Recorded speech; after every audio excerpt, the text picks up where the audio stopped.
Good morning. I'm Danny DeHeck, aka the Crypto Ponzi Scheme Avenger. I'm here to name and shame anyone running or promoting a Ponzi scheme or a scam. If you haven't been here before, I welcome you. Now, I'm trying something new today, and I don't even know how I'm going. I don't even know if my sound's working, and I'm a little bit nervous.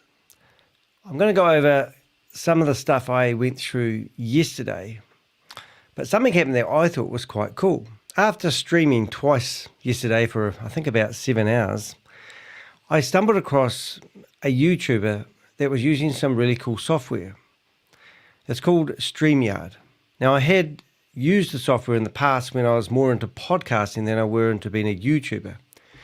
You could basically ask a question, you could come online, be in a queue, set up your camera, whatever you want, and actually he could bring you into the show in real time. And I thought, I might give this a go again, because my, I call it a podcast, but my Tubecast has actually morphed into something a little bit different these days, and this software could be ideal. So in saying that, I have to actually I've only got about, I've got to work this out, 2.25 hours, which might sound like a lot of time. So I thought I would use this short session that I'm doing today as a bit of a demo to have a bit of fluff around. So there's a lot of things I'm not really good at doing, but I can see we've got Joe and Josephine actually already in the chat room. And look, I can actually bring in people's comments by just clicking a button. Top of the day to you, Danny, sir. I thought this is great. Oh, and look, but I can't see a lot of the other stuff I used to see, because I used to like having the YouTube window open, but being able to do this and click on a button and bring up people's comments is absolutely fantastic. And we just got Susie Stealth. So what I'm going to do is show you, I think I can leave this on. Oh no, hide that. So it's going to be a bit of a shit show this morning, but I'm trying to think how to leave the chat session on so all the comments come up automatically. But I'm not. Viewers, comment, show up, click on. I think you have to, not sure, but there is a way somehow to actually get people's comments. But the really awesome thing about the software, I am currently streaming on my Facebook page. I'm streaming on my Facebook group. I'm streaming on my personal Facebook page. I'm streaming on LinkedIn. I'm streaming on YouTube, as my YouTubers know. I'm streaming on Twitch, and I'm also streaming on X, well, as we know, Twitter. And also tomorrow, when I figure out how to do it, I'll be streaming on Instagram as well. How about that? So that means I'm going to get a wider coverage than I normally did. But what is really cool is I can actually invite you guys in to join in. So I'm just going to show you the link, copy that. And so with this link here, you guys can come in and actually have, oh, did I post that twice? Oh, no, it posts on all different platforms. Oh, it's so exciting. But I did like interacting with you guys a lot when I used to have a chat box open. So being a creature of habit, I'm actually going to give that a go. So what I'm going to do is I'm going to go in and show you a browser view. And this is something I'm not used to doing. So let's click a button here. Right, so now I've got that. Now I go add to stage. Oh, look at that. I don't like the black bits on the end, but that's okay. So what I'm going to do is I'm going to go to YouTube. Go to my YouTube. YouTube experience used to be directly in front of me. So now I'll have to look over here to do what I'm doing. And now I'm going to go and open my live stream on YouTube. And this is what I normally would do in the morning. There's my stream that I'm doing right now. And it says excellent condition. I'm also hoping that my bandwidth problems may go away. And now what I can do is I can pop up the chat. And I've got a chat box, which I can see everybody, and I like that a little bit better at the moment. So I'm going to be a bit old-fashioned and not use the software available, and also that means that I can pin that message. So if you want to, you're more than welcome to come in and have a chat to the live show. But Hey, Bill. But what is it? What's a shame is I haven't figured out how to make people's comments. Bob has returned. So I'm wondering if I can make it. I'm just going to see if there's a way. Hide current comments. No, I don't want to do that. I want to see if there's a way where I can. Oh, I've lost it altogether now. I can make comments pop up as they happen automatically without me having to click on them. I don't know if that's always a good idea, but let's just try that one there. Live view comments show up in Streamer. For example, click on this comment to show it on the screen. Oh, no, that's not going to work. I want to have all comments come at some. But what is really neat, so I've got, if I post comments on, yeah, so there is another platform which I forgot the name of. But anyway, a bit waffly. But I've got the box there, and if I want to, I can obviously click a button and go show like this. A couple of things I don't like is my background. I can't be transparent, so you can see I've got the background, but that's okay. You can't have everything the same all the time as you want. But what I'm doing is sharing the screen onto the side. So I wanted to go over, first of all, I wanted to just go to YouTube and show you. You'll be able to see I don't spell very well these days. And I want to show you the cool YouTuber I found yesterday. And I'm not sure, I want you guys to tell me if you can hear the sound or not hear the sound. More preferably, just tell me if you can't hear the sound that's about to happen. I watched Judge Judy last night. So this one here, and any money that comes in the door. Now, this is what happened, right? So two things happened. Let's say if you go to the link that I gave you, so let's invite, and go copy. So this means that you can go to this link here, and what you'll get is, it's probably going to double up on me. Your camera, you can set up your audio or just your audio, and then give yourself a nickname, and then literally you pop up on my end, and I can literally bring you into the show, and then I can click a button like this, or actually like this, and let's say and then I can bring you in. So that's my other camera. Isn't that cool?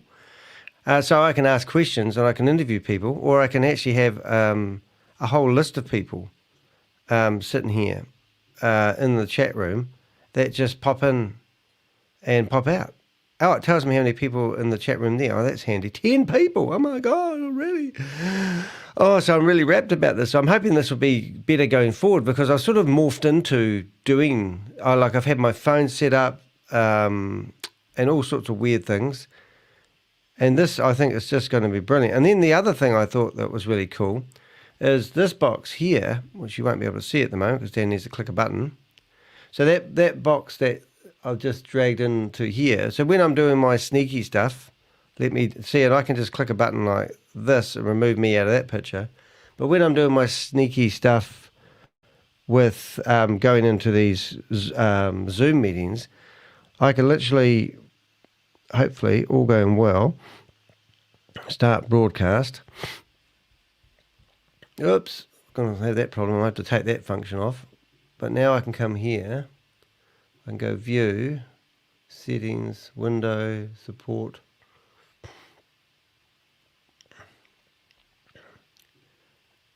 And that screen is my iPad. So I can still use that. And then if I want to, I can basically go like this and basically pick my Zoom. And then I can go into Zoom. I'll have to plug the audio in. But if I go and do a meeting on Zoom now, start meeting. Unable to join this meeting, typical. Dismiss. Don't know what's happening there. But anyway, you get the idea. So I think going forward, we may be able to do it. So probably what I'm asking my guys to do, is basically let me know whether I'm all jumpy or I'm quite smooth, or if it's no different. That's great. And what have we got here? So we've got a big question here. Sorry for bothering you. I want to offer promotion of your channel, viewers and followers, chatbots. The price is lower than any of the other competitor, and I guarantee to be the best. Flexible and convenient order management panel, chat panel, and everything is in your hands. Turn off customization. Stream rise, no thank you very much. I can't believe that one. No, one thing I'm proud of is I actually received about 350 new subscribers this month. Thank you very much. But there's no way in hell I will ever be paying for any fake traffic or fake numbers to inflate my look or my feel. I just think that is just not proper. So thank you for dropping in here and giving me an advert on my live, but I don't need fake people. All my people are really awesome and are real. Smooth sailing, there we go, look at that. And I can pop that up, smooth sailing, right at my face. I have to get my face over here to go, oh, that's really awesome. Yeah, it does look like. But anyway, somebody found my live. That was really cool. I don't know, they found me on Twitch, which is even better. So Twitch is probably the younger audience. So this is the thing is like, let me get back to my mirror. Hey, there I am. So what is really cool is the fact that we're in that industry where we bust these Ponzi schemes. And a lot of these Ponzi schemes use fake numbers and fake audiences and fake figures and fake everything. And we just don't need it in our channel. So I'm really proud of my 6,500 subscribers that engage with me, and they're all real. And I think that's going to be our real point of difference. And of course, when I have 50,000 followers and I'm ran off my feet with answering people's questions and my email box is full of people asking me to bust scams, I'll probably just ignore all you guys anyway. No, I won't. Of course I won't. Oh, you'll be my best friends for the rest of my life. Because Susie Self, how would we have a meeting? Imagine being in a meeting like, I'm going to show you guys because it was really exciting. What I did is I finished streaming yesterday and I was absolutely crap tired. And I found this guy here and I'm gonna see if the sound works. And I logged into the screen and we're going to have a wee listen to a show. And he's friggin' awesome. But now I'm starting to think, wonder if he's got fake subscribers. I don't know why that's on my head. Get off my head. There you go. All right, let's go. Let's have a listen to this. So they were. Let me know if you can hear it. Humility. But when money comes in, you say, "Oh, that person changed." No, they didn't change. That's who they were before. They just didn't. They did not have the money to be able to do it. All right. Okay. Let me go through here. Let me get all of these people in here. All right. So next we got SK. I'm gonna try to get through everybody. Oh, and you know what? I'm going to let someone skip the line because this person is a YouTuber and I've seen one of their videos on this topic. We have the Crypto Ponzi in the building. So let me bring this fella up. I was a bit rusty last night. I've seen him and he covered this story. So give me 1 second to set this up. Here we go. Boom. Good on you, mate. Hey, what's going on, man? Yeah, awesome, man. I couldn't believe it. I saw your YouTube short. Mm-hmm. And then I thought, and I just finished streaming myself, and then all of a sudden I see the title of this, and I thought, this is right up my alley. So I don't even know the topic, but brilliant, mate. You've done a good job here. Can you please introduce yourself to the audience and what you do on YouTube? Oh, thank you very much. Well, Danny DeHick, aka the Crypto Ponzi Scheme Avenger. I name and shame anyone that's running or promoting a Ponzi scheme or a scam, and I've been doing it for about 2 years, and I'm too old for this game. but no, that's basically me in a nutshell, really. But I've been fully involved in all these platforms like HyperVerse, HyperFun, HyperCapital, VideoLook, anything. Now, this is really cool. So this is exactly the same software that I'm using right now. And it looks like I'm a bit jumpy. Oh, I hope not. I am actually using a hell of a lot of resources, though. It says I'm using 79% of my resources, but excuse me, I got burpies. But look at the chat room, and this guy actually, I'm wondering if they're fake now, because our fake guy found come along. I don't know.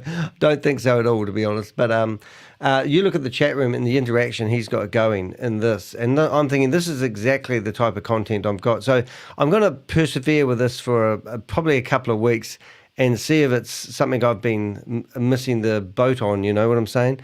So I think this could be great going forward. But I'll keep playing it because it's actually quite nice. He brought me on. And this guy has actually got a fantastic pocket watching with. So be sure I don't even know how to do this, but I presume you click this and tell you guys to check out his channel. Let's go channel, and I'll post that in there, and that's going to post on all my chat rooms.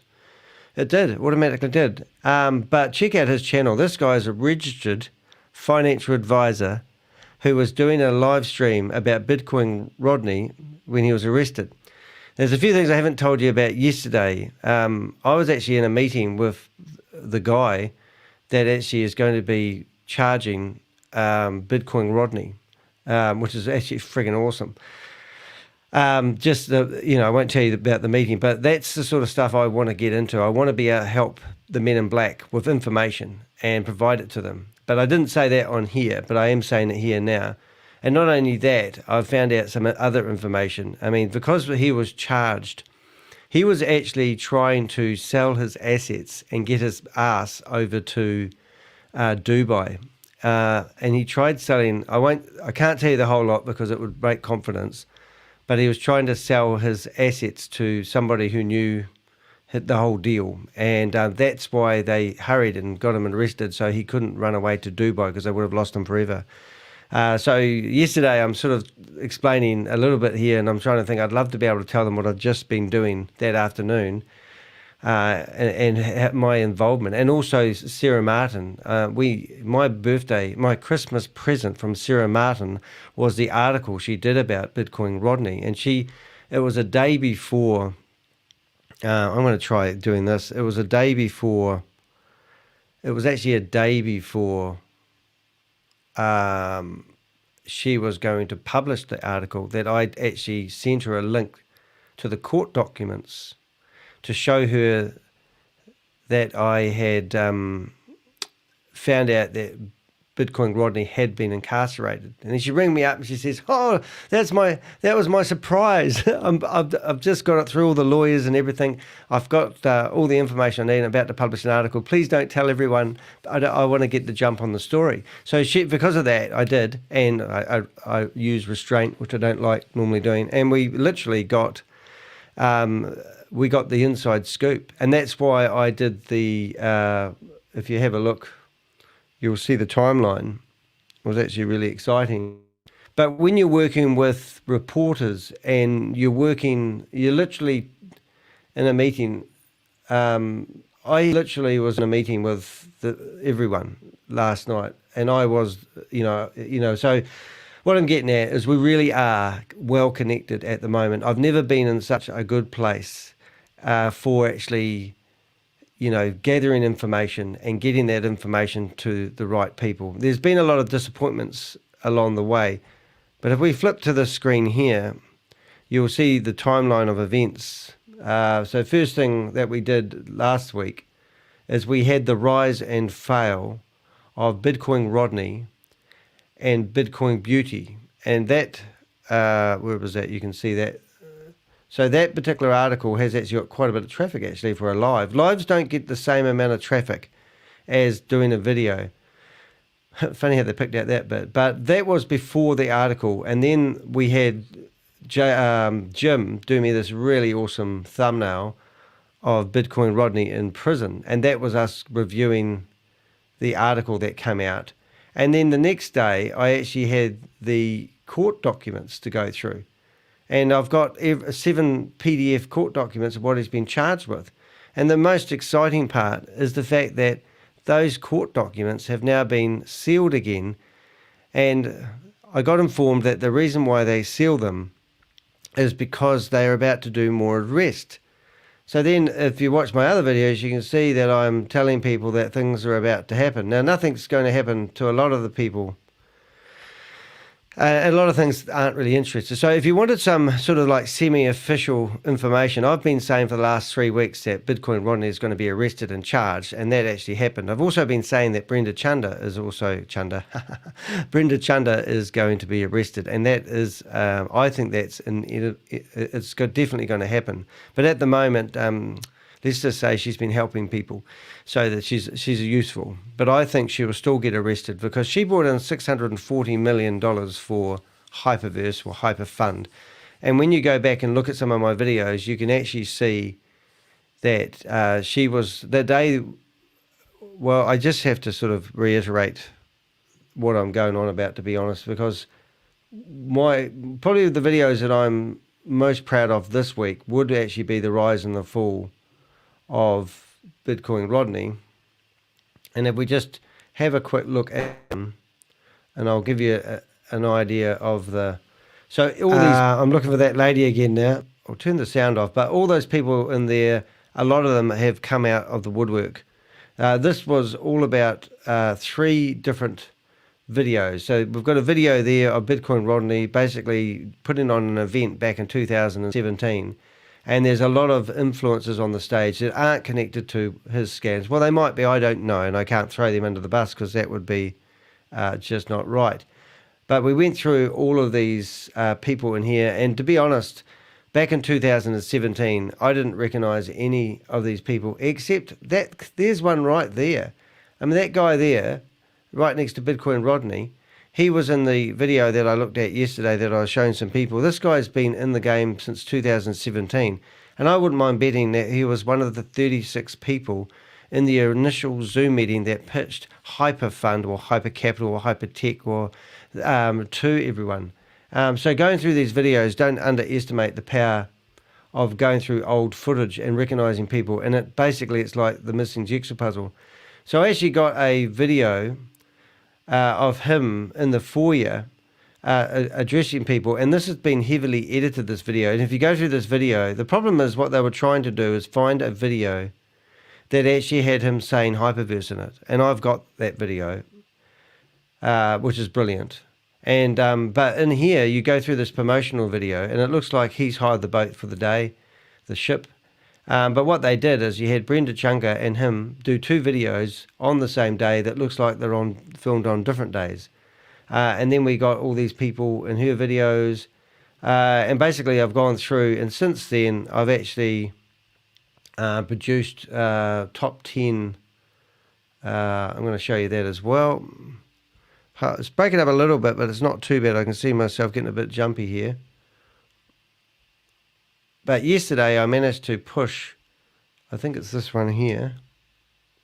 Yeah, that one there. I managed to push this in front of people. I'm just going to actually see if I can actually remove me for a second.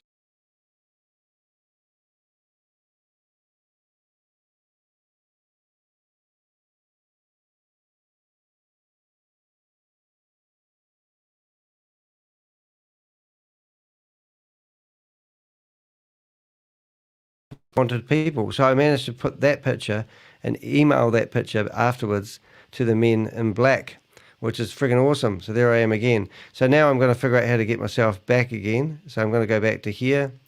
And now I'm going to go back to my original video where I was just going to show you doing what I was doing. So I'm learning how to use the software. So forgive me, it's a wee bit jumpy today.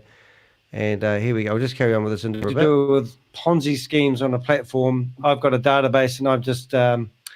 and it's just so awesome. I don't know how you guys feel about Bitcoin Rodney being locked up. Oh no, we're happy. We're happy over here. I'm excited about it. And here's the issue. I've done videos about platforms like was it Novatech? I couldn't believe it when he said that. I thought, oh my goodness. How did you know I'm a Capricorn? That's weird. I'm sure you probably are aware of Novatech. I've done videos on GS Partners and even interviewed one of the promoters of Did GS they try Partners. suing you? Yeah, Did they try suing you? Huh? Did they try suing you? No, and it's funny. They tried to sue the smaller YouTubers who had like a fraction of my following. My video has way outperformed any of the videos that they did, but they didn't try suing me. So I don't know what it is. I love getting cease and desist letters over here, but they didn't. I know. They tried getting a blog removed off my website, and I got told they spent $40,000 in a court doing so, and they went after my ISP, and I got my blog blocked, so they won. And I said, why didn't you just ask me to remove the blog? But every time somebody goes after them, it's just amazing. Yeah, and the thing with GS Partners is I had one of the promoters of GS Partners on the show, and this was a few months ago before the cease and desist. And I tried to explain, because it was a younger guy. The guy's younger. He's like probably in his 20s. And I tried to explain to him, I said, listen, I'm an actual financial advisor. what GS Partners is doing, they are selling unregistered securities. Yeah. It is illegal. Yeah. At some point, the state governments or the federal government is going to issue cease and desist, and they're going to shut the company down. Now, he nodded his head like he knew what I was saying was true, and he, thanked me for my information, but he continued to, promote the company. And then the thank you regulators from the state of Texas sent me an email. They saw the show, and they asked me a couple of questions about GS Partners. And about a month after I was contacted by the state of Texas, that's when the cease and desist orders came. So these platforms are really a plague in the Black community. And I tell you this, for this reason, multi-level marketing, for whatever reason, is big in the Black community. And when crypto started to cross over with multi-level marketing, we see all these guys. So can you explain to the audience what ultimately happens to these platforms? Because they'll get the link that talk about how much money they can make. They can make 5% a day, 10% a day, 20% a week, or something like that. And they pay out for a while. Then all of a sudden they go away. Can you explain what actually happens to these companies? Yeah, well, the real big deal is actually nothing to do with the platform, whether it's feasible or viable, whatever that word is.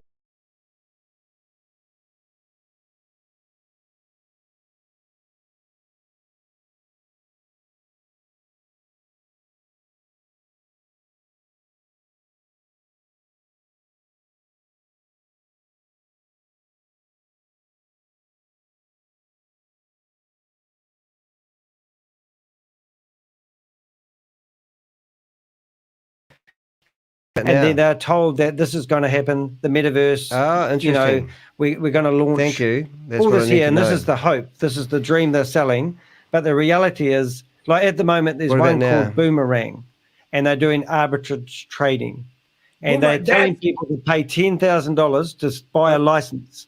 But the person that pushed them into it is getting $1,000 straight away. Now, I'll come back, I think. Yeah. And I think I remember the guy. I think it's like Holton Bugs or something like that. Isn't like Holton Bugs the guy who promotes that? Okay, so I've got no sound. It's back. Okay, so there I learned something. So there is a button there where I set this up. Thanks for that. That's brilliant. Stop screen, edit name. Oh, how am I going to figure that one out? I'm going to go into that. I'm going to go into there. I'm going to go edit. No, that's not going to work. Cancel. So there is a way of bringing that in. So we play here while we've got it here. It'd be good to get it right. So no sound. So that's interesting. So as soon as I disappear off the screen, the sound goes with it. Well, let's carry on. So I'll just play it anyway because it'd be good to figure out what that is. Let's carry on. Let's see if you can hear this. Oh, there's many of them. Jarvis, the guy that meant to own the company, hasn't even got a last name. Yeah. And we've got crypto geniuses working with us. We've tracked that the money that they're paying to prop this Ponzi scheme up is actually coming from HyperFund.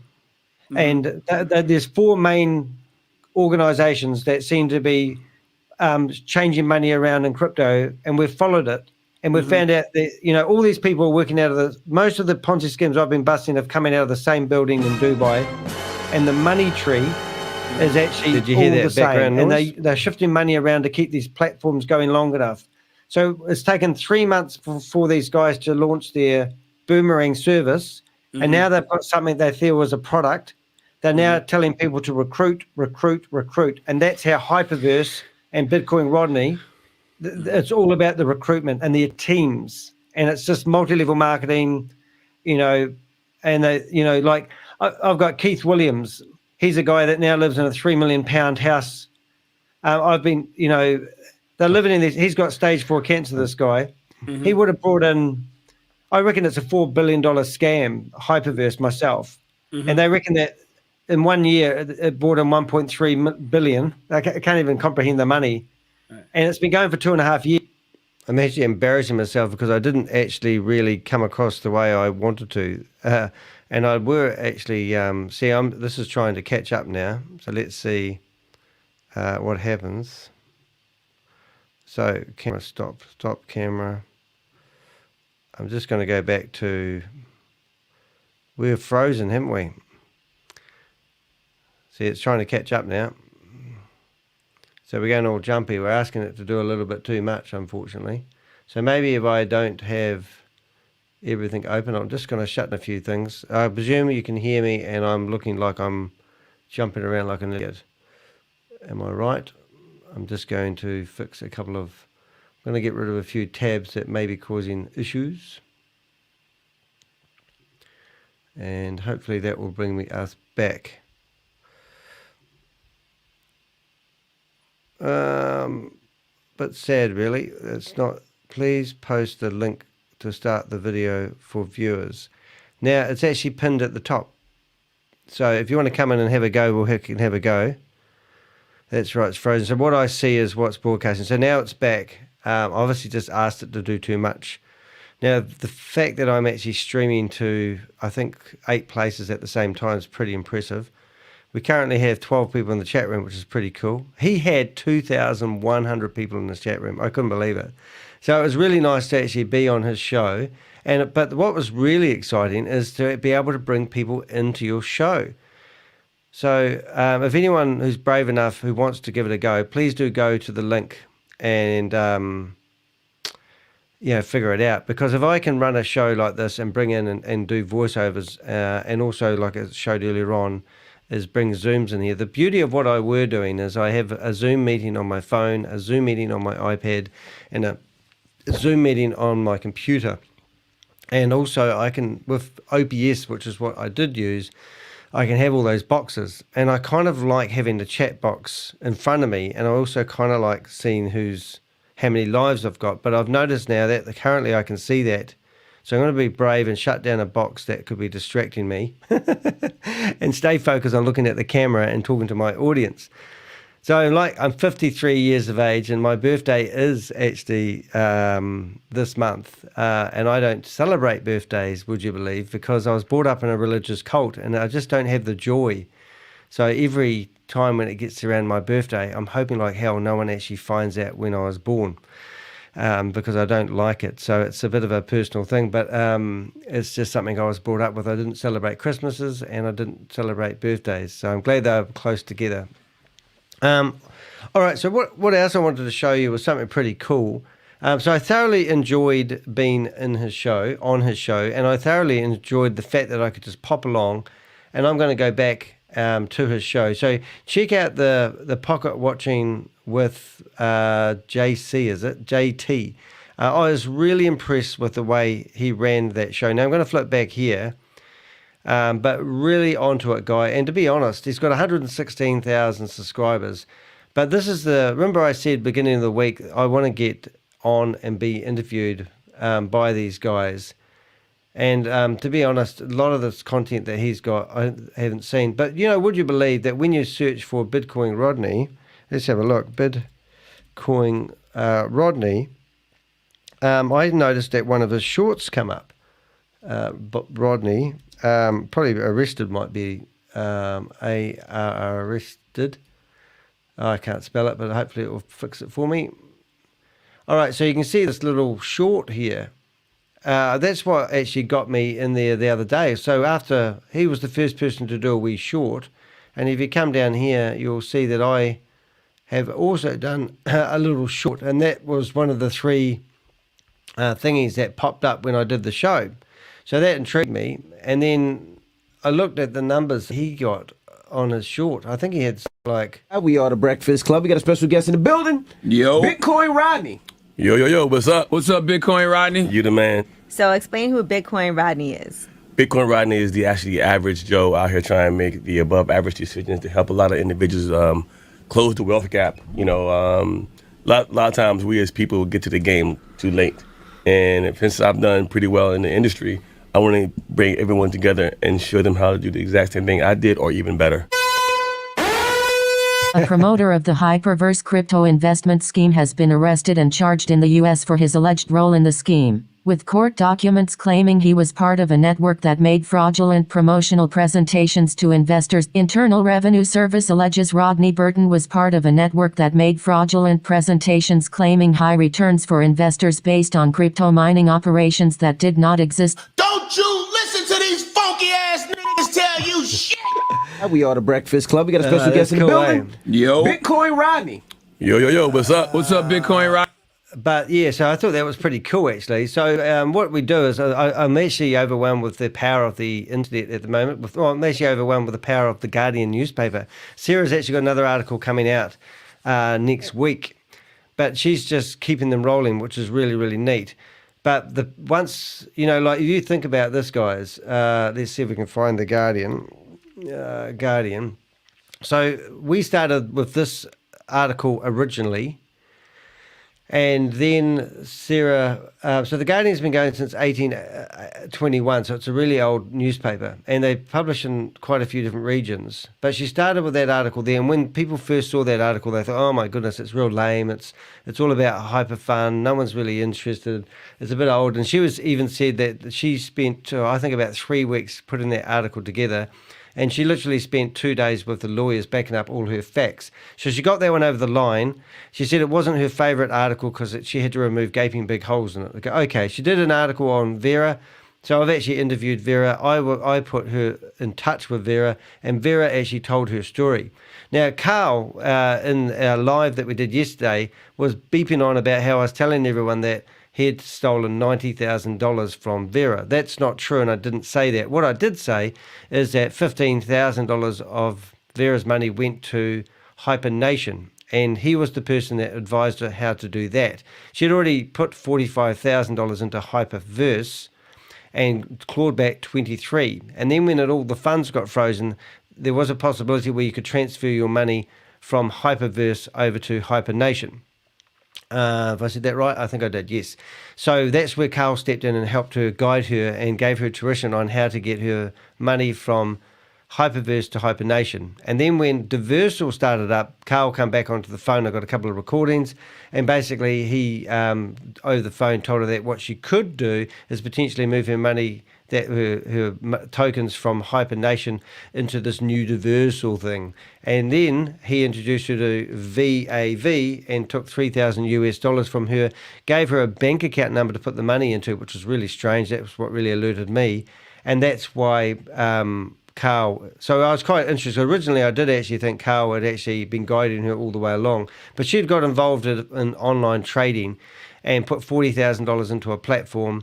And within 2 weeks, the guru who invested diamonds, gold, and all sorts of high-risk investment things lost all her money. Interesting story, but that was one that Sarah Martin published next. And then the next one was obviously one that I didn't really get my head around. Oh no, the Stephen Reese one was one of them, but there's one about how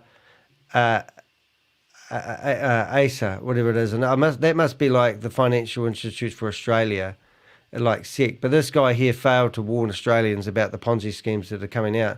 So what I'm trying to do at the moment, guys, is actually let these organisations, these government organisations, come to me and use my data, use my my videos, use my who's behind it videos. And remember, I'm more than just a YouTuber. I'm a guy that's here to name and shame anyone running a Ponzi scheme or a scam. So don't underestimate the power of going to my website and providing me information about anyone you know. Because like I say to a lot of people, see, I can't black this out now, which is a bit of a problem. Normally I black this out as it loads so people can't see something in case it pops up, but I'll have to get used to using this. But in that window there is all the people that I go after. So when I was talking to the men in black yesterday, I actually had an opportunity to do one or two things. First of all, I got to present this picture to them. How are we coming across? Is this coming across quite nice? Hopefully it is.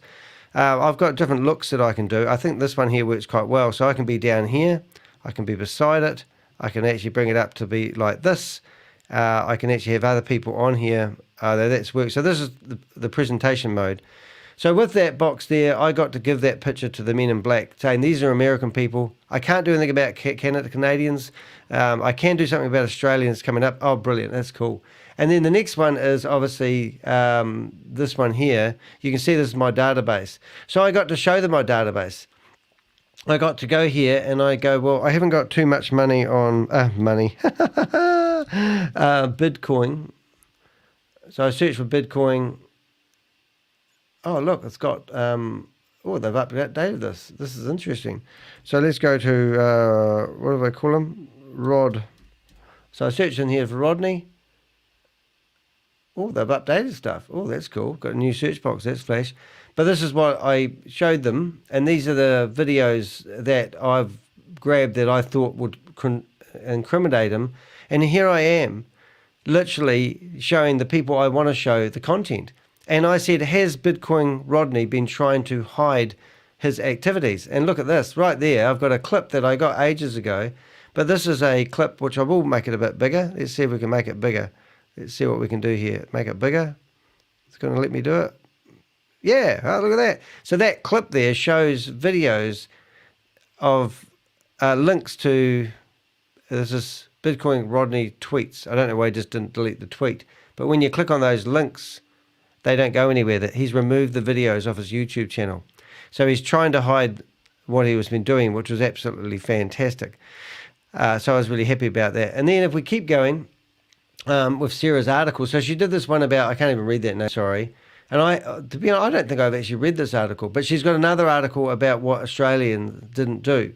But when she starts getting into the Bitcoin Rodney stuff, that means that The Guardian actually share this article worldwide. And that means all these articles that she's written are now getting picked up. So if you thought the initial article was a bit lame and a bit outdated, do remember that Bitcoin Rodney has actually been arrested because of his involvement in HyperFund. Now, if she hadn't had those articles online, no one would probably really know what HyperFund was, because they used to start off from Hypertech Group, and then it changed to HyperCapital, and then HyperFund, and then HyperVerse, and then HyperNation, and then HyperCosmos, and then HyperPlanet. Now it's called Diversal. And then we've got things like HyperPay, and we've got HyperCash, and we've got, it just goes on and on and on and on. So I think she's done a bloody good job. And obviously, the best one of the week just had to be when she did do the article about Stephen Reese Lewis. And wasn't that friggin' awesome? And then we had Jack Gamble go in there and bust his sad ass and find out where he lived. And I don't know if you saw the video yesterday that Jack did, but this was another absolutely incredible video. I'll see if I can bring it up. But so obviously what we've done in the last couple of weeks, we managed to find the real Stephen Reese Lewis. Then I've been introduced to Jack. I've been on his show as well. Well, he's been on our show. He was on there yesterday, and I'll show that in the not too distant future. I'm trying to think where I find my historical video now. So where was... come on, Danny. You're live. Don't keep people waiting. They might run away. I look at too many videos, don't I? You can see all my history. I know when we're watching these people share their screens, when we're busting these scams, we often get impressed, don't we, by seeing their history and what they watched. So no doubt you guys, with those beady little eyes, are doing the same. I don't think that's working the way I thought it was. Oh, I know why did a search. So let's go here. I watched Judge Judy last night. I figured out how to use a green screen, a tutorial on how to use StreamYard. Yeah, I watched one of those. I'm being busted all over the place here now. So this was, and I did play this yesterday, but I'll be interested to know if you can say okay. $3 billion crypto scam. So Jack Gamble, which runs helped scammers steal $1.3 billion from thousands of people. Be sure to go there and give him a like. Now as that well. I've exposed his real identity, he wants you to believe that he had no way of knowing HyperVerse was a fraud when they hired him to use a fake name and pretend to be their CEO. He also wants you to know that he's really sorry. We're sorry. What's up, guys? I'm Nobody Special, and last week Sarah Martin at The Guardian wrote an article about Stephen Reese Lewis, the fake CEO of the $1.3 billion crypto scam HyperVerse. And in that article, Sarah Martin talked about how she was unable to prove any of the details in Stephen Reese Lewis's resume. None of the colleges that he claimed to have degrees from had ever heard of him, and none of the companies he ever worked for had either. And after reading that article, I used facial recognition software along with a As little you bit do. of obsessive compulsive disorder to track down Stephen Reese Lewis and find out that his real name was really Steve Harrison from Bangkok, Thailand. And then yesterday in The Guardian, I saw this article also by Sarah Martin, who managed to track down Steve O. Harrison. And he says, I do feel bad about this. Englishman who posed as HyperVerse CEO says sorry to investors who lost millions. We're sorry. The man who posed as the CEO of the collapsed crypto scheme HyperVerse has confirmed that he was paid to act the part, receiving 180,000 Thai baht, which is only about $7,500, over 9 months, along with a free suit as payment. Stephen Harrison, an Englishman who lives in Thailand, who posed as chief executive Stephen Reese Lewis for the launch of HyperVerse in late 2021 and early 2022, has told Guardian Australia that he was shocked to learn the company. Yay! And look, I can bring this up. Woo! Crypto Max in the house. Woo! Welcome. We just started looking at a video. I know you might have seen this yesterday's live, but I just wanted to show people this awesome video again. I'm learning a lot from, so what I'm getting at with these articles that Sarah Martin has been doing is it's actually, even though she hasn't mentioned me once in the articles because I'm a flight risk, but she has mentioned Jack, so he's not a flight risk because he's more professional. Maybe because I'm too out there and in people's faces, and I'm going into Zoom meetings and I'm publicly naming shaming everyone, which I'm really proud of and I'm not going to stop doing. I don't get the limelight, or I don't get the in front of the audience I'm trying to get myself into desperately so I can make a living out of being a YouTuber. At the moment, I'm not making a living. I'm on the bones of my ass. But my point is, through these articles, people are finding me. Other YouTubers are getting involved. And when I did do really well with my YouTube channel was way back when I was busting HyperVerse and they went belly up and everyone was trying to find out how to withdraw their money. And then all my videos were getting, I'd do a video, I'd spend 10, 15 hours putting together a video, and I'd literally get 5,000 people were looking at my videos. And just before I was going to be in the New York Times and do that double-page spread that I always rave about, I got copyright strikes. And that means if I get 3 strikes of copyrighted material, I would lose my YouTube channel. So I went through my YouTube channel. I don't normally tell people this, and I won't say it very many times, but I actually got... I had to remove 80 of my key videos because I have literally been copying people's content. So now there's a thing called fair use, and I know how to use these videos. But if I got one more copyright strike, I would have lost my whole channel. So here, 3 days before, I didn't know when the article was actually going to be published in the New York Times, but the guy had been interviewing me over a 14-week period. We did 3 Zooms for over an hour. He asked me all the questions. The New York Times article is actually quite interesting because they wanted to do, so if you do a search for the crypto, what do we call myself? Crypto, they wanted to do an article like Sarah Martin was doing. I can't spell it. So if you do a search for the Crypto Ponzi Scheme Avenger, I didn't exist in that name before the New York Times, but they wanted to do an article about Ponzi schemes and scams, but they said if we use anybody's names and we don't have it backed up, and we make any false statements, those people can literally come after the newspaper. Now, somebody has tried to sue me for $3.8 million in the New Zealand High Court already, you know that, but the problem is they won't publish anything about these Ponzi schemes. So he said, hey, I got an idea. Why don't we publish an article about you? So out comes this article in the New York Times about Danny's story. And they did mention a couple of the things. There's me standing there in front of my computer. It's a bloody good article, even if I may say so myself. And I didn't even get a printed copy of it because I ordered one and it took 2 months to get here. When it got here, I ordered the wrong day because they came out online. I think it was on the 20th, but the printed edition was on the 19th. So I ordered and then I ordered it again, and that got missing. They refunded my money, but you only have up to 3 months to order the article. So this is actually quite an extensive article. They did talk about Mr. H, and you'll see that Sarah's The Guardian has reused that very image, because every image they use, they have to get permission. And a lot of these companies are stuck in the dark ages when it comes to sticking their neck out. But this article, this one video, thank goodness I hadn't removed this one. This is about Mike Lucas. He put $25,000 of his life savings in there, and obviously Keith Williams. And look how green I am at the time.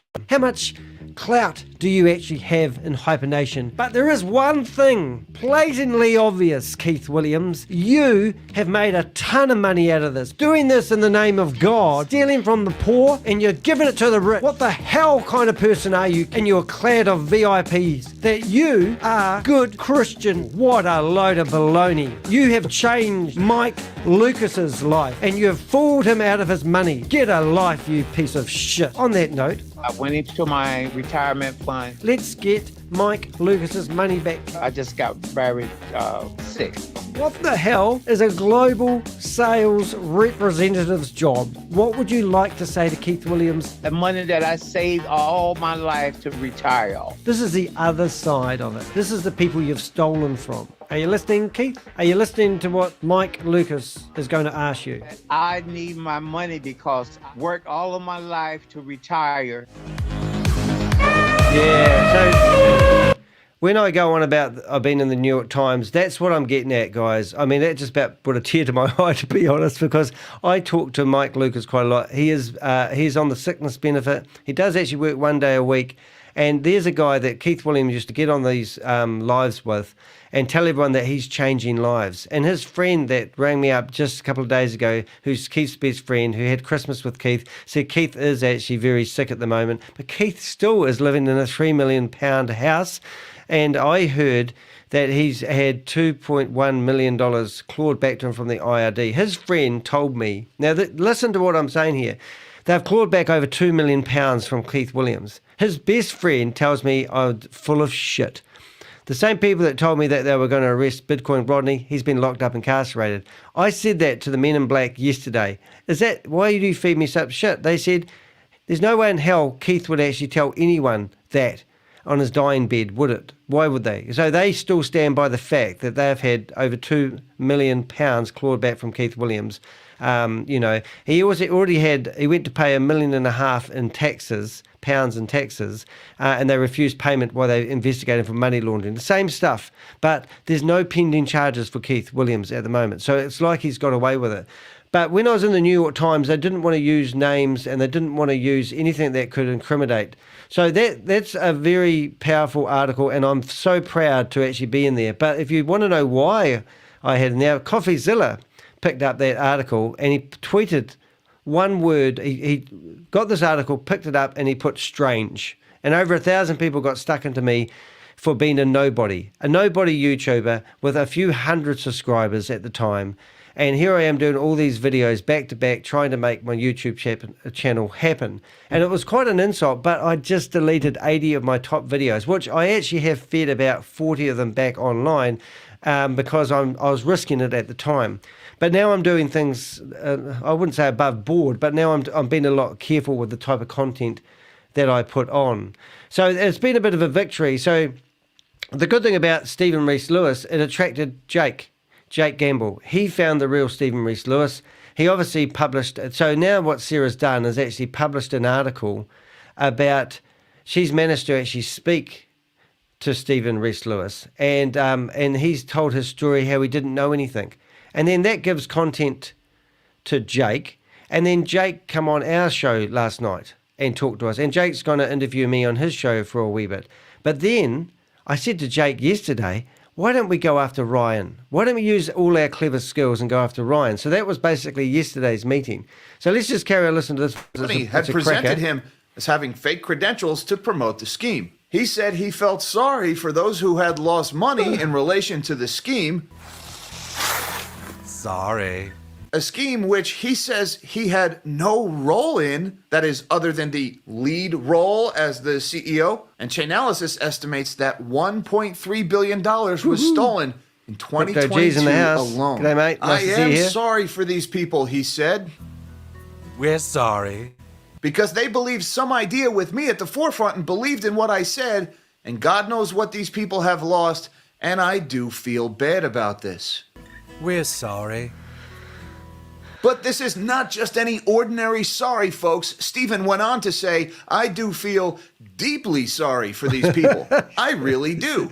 We are deeply sorry. Harrison went on to say, "You know it's horrible for them. I just hope that there is some resolution. I know it's hard to get the money back off these people or whatever, but I just hope there can be some justice served in all of this where they can get to the bottom of this." And well, it will be hard to get any money back because besides phony acts of regret, Steve Harrison is claiming he had no role in this scam, and therefore he is not going to be forthcoming with all of the information he clearly has about the people who perpetrated this scam and anything else that might actually give those people a chance of recovering some of the money that they lost. Steven said he wanted to make clear that he had certainly not pocketed any of the money lost by investors.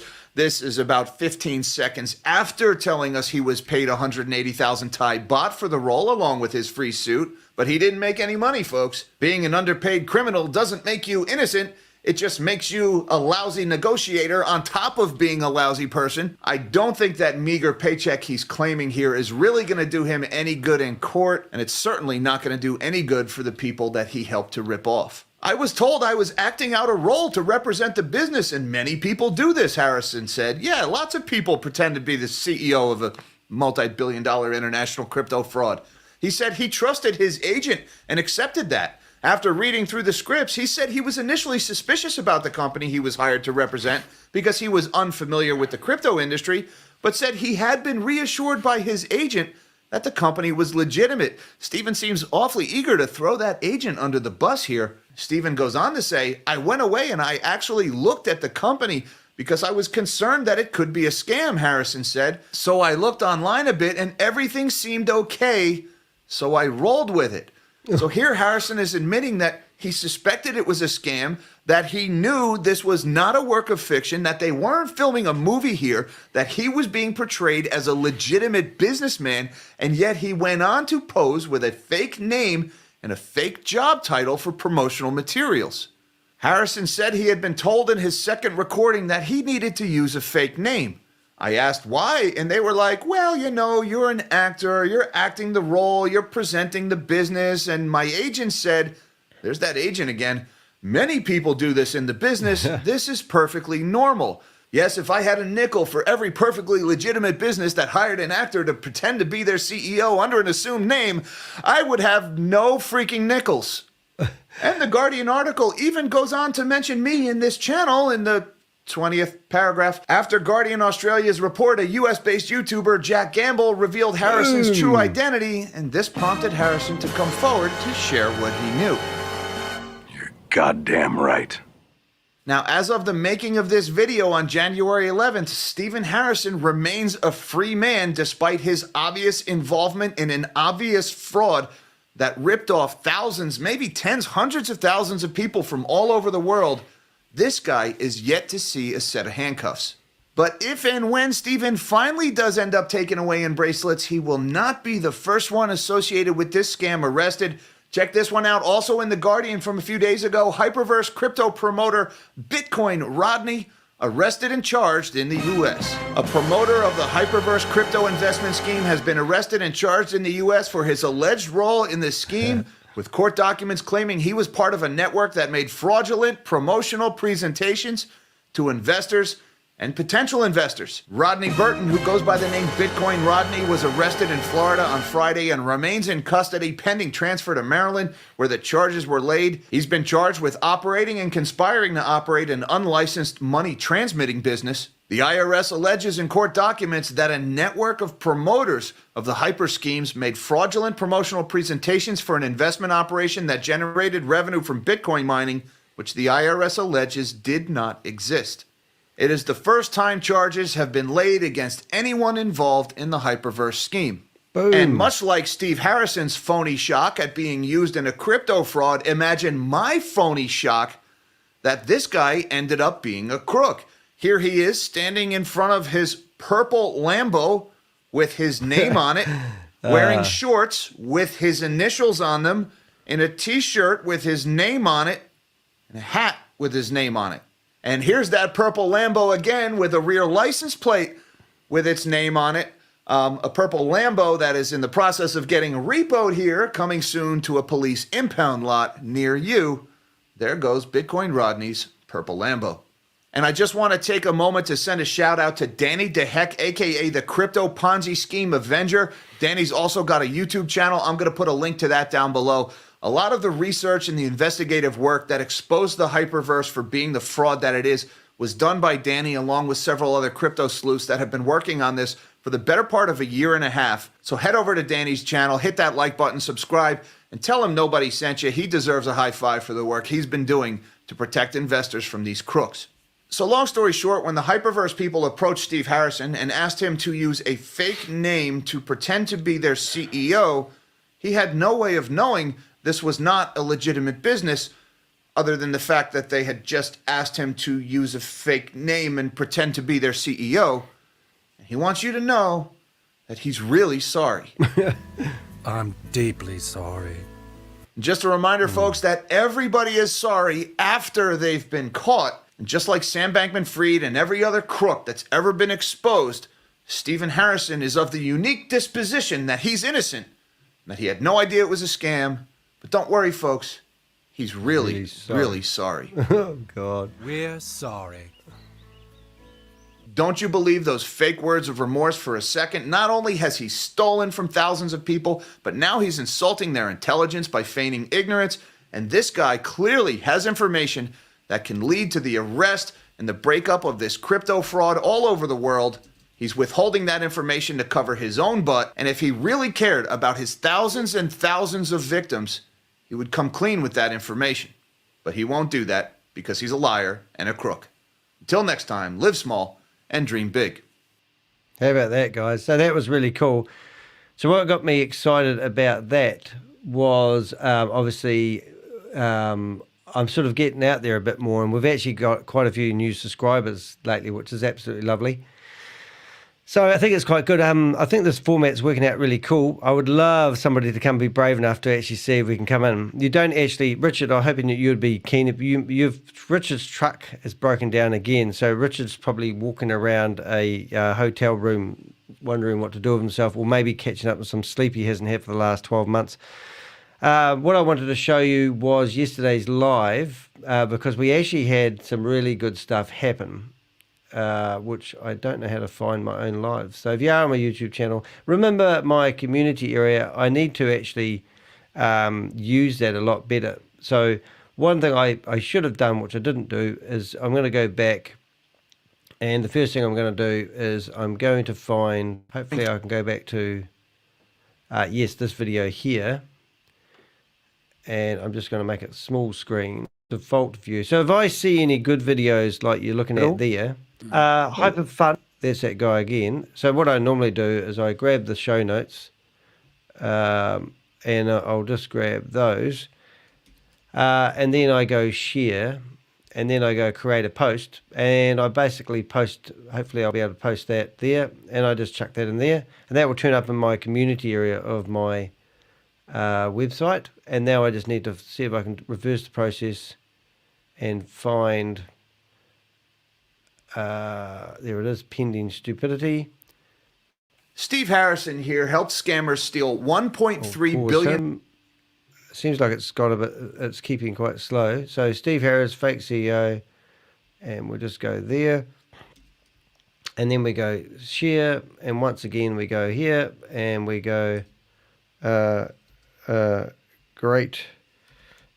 I should have done this for the last one as well. Video, and then I go nobody, it should pop up, nobody special finance. Yeah, you rock. Rock. How's spelled rock, Danny? Oh, rock. Right, and then I go post. Now here, because I tagged him, you get tagged, you get notified when people tag you in posts, which is really cool. And obviously I hadn't hit the thumbs up, I've done that now, and I'm already subscribed. And if you go all, then you'll get an email if you've got your settings right when he posts a new video, which I've done. So I encourage you to do that as well. But the beauty of that, if you go back to, say if you're on the Crypto Ponzi Scheme Avengers YouTube channel, then we want to go into the community area.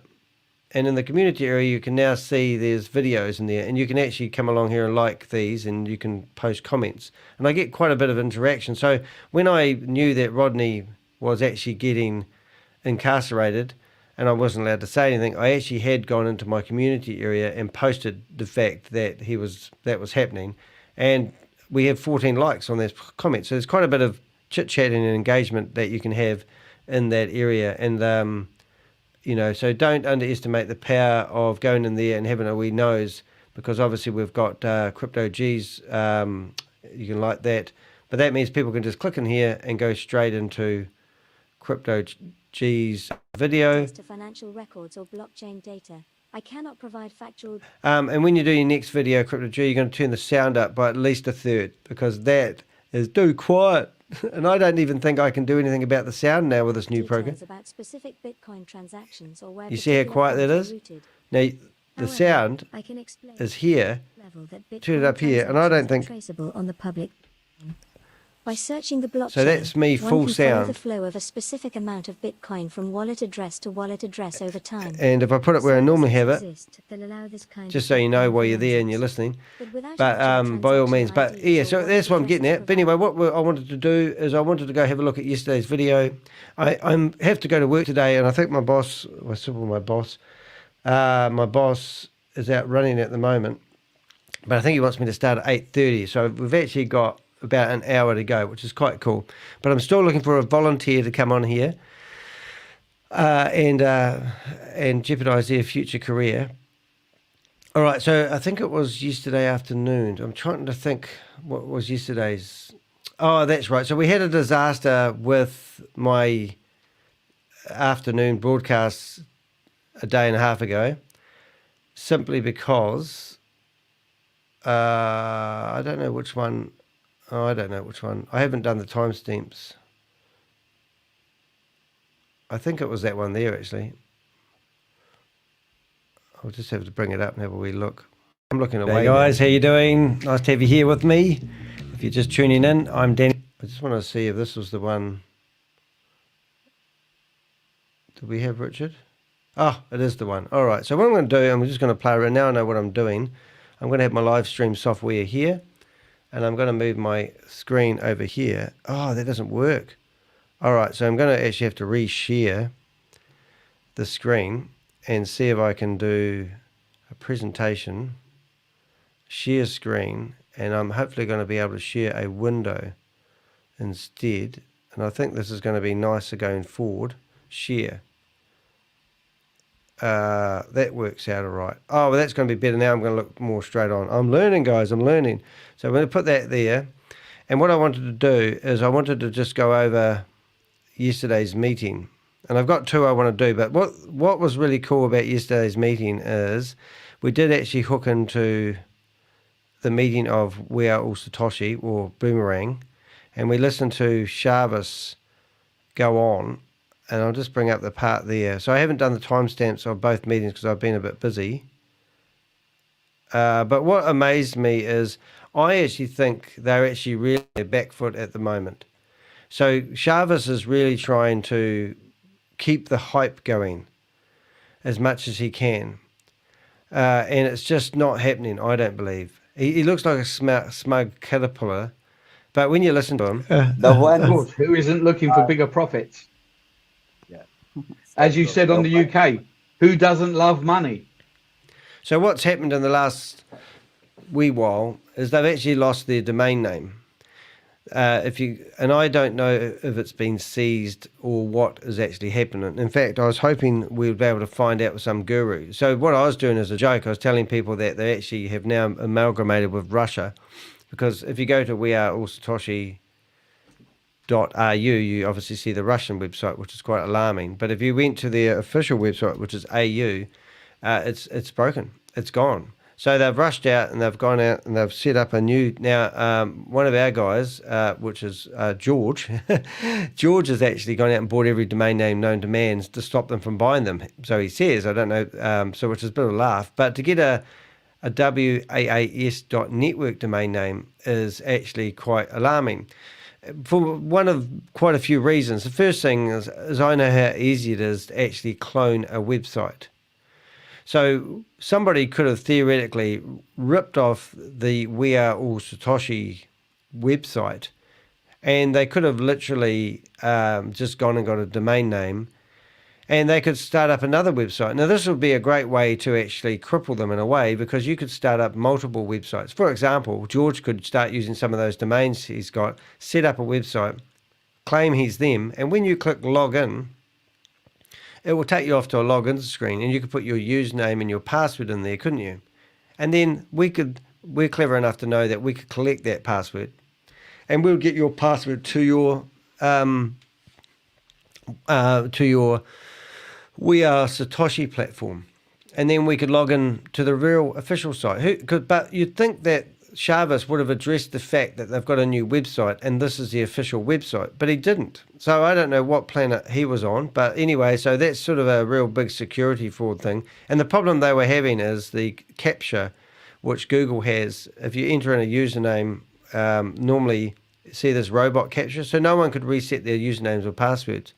But he claims that the database is safe and all this sort of stuff. Who knows how they keep their database? Who knows how they keep all their records of the left and the right leg stuff? And if they took down the website, isn't it lucky that the website, he didn't keep the data within the website host? But the fact is they got shut down, and that was quite a laugh. But in here, they're not doing question and answers. Now, I'm actually way behind with my emails. I've got 133 of them at the moment, and I have a look today. But I'm actually have been quite heavily corresponding with Zoom. Now, the reason after the meeting, the two meetings they had, one in the morning and one at night, they didn't actually do any question and answers, which would tell me that they've either got something going down that we don't know about and they're trying to keep it together. Jarvis claims that he's doing 20 Zooms a day and he's getting 10 minutes sleep. He's not a YouTuber. He won't be doing that sort of stuff. So lots is happening, so I don't believe it's going to last long. But what is happening is obviously this boomerang thing has seemed to have morphed into We Are All Satoshi. No one's talking about the Vault Horizon and the money that's gone missing. Crypto G's proved that it's so unlikely that there's any money there in the first place. We've got Gobi and Tammy saying that they wanted to liquidate the Vault Horizon and pay out his community so that they didn't lose after he referred them into We Are All Satoshi. And then you've got no one really questioned the fact where the money has gone. Then Jarvis said that nothing will happen unless it's ran by the 9 board of trustees. They haven't got 9 board of trustees. It looks like Lucky, maybe Lucky and Jarvis. And then Jarvis says he's taken all the money out and put it into Casha Bank, which is a shady internet crypto bank that pays 36% per annum. What a load of rubbish.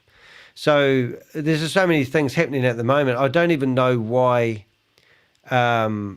he's trying to keep it going. But he's got this smirky look on his face. I mean, we had Gobi and Tammy running their meetings at the same time as them the other day. And their Zoom meetings, basically, they did get up to 660 people in their Zoom meetings. But then the next day, they were back down to like 180. And then Carl goes, oh, that's because there's another Zoom happening over there. So everyone, including myself, jumped into Gobi and Tammy's meetings. But in saying that, if we go to Gobi's and Tammy's meetings, some strange stuff is happening there as well. And which if I come down to my, so BlockchainIQ, and there's so many contradictions in what I see happening here. So a month ago was the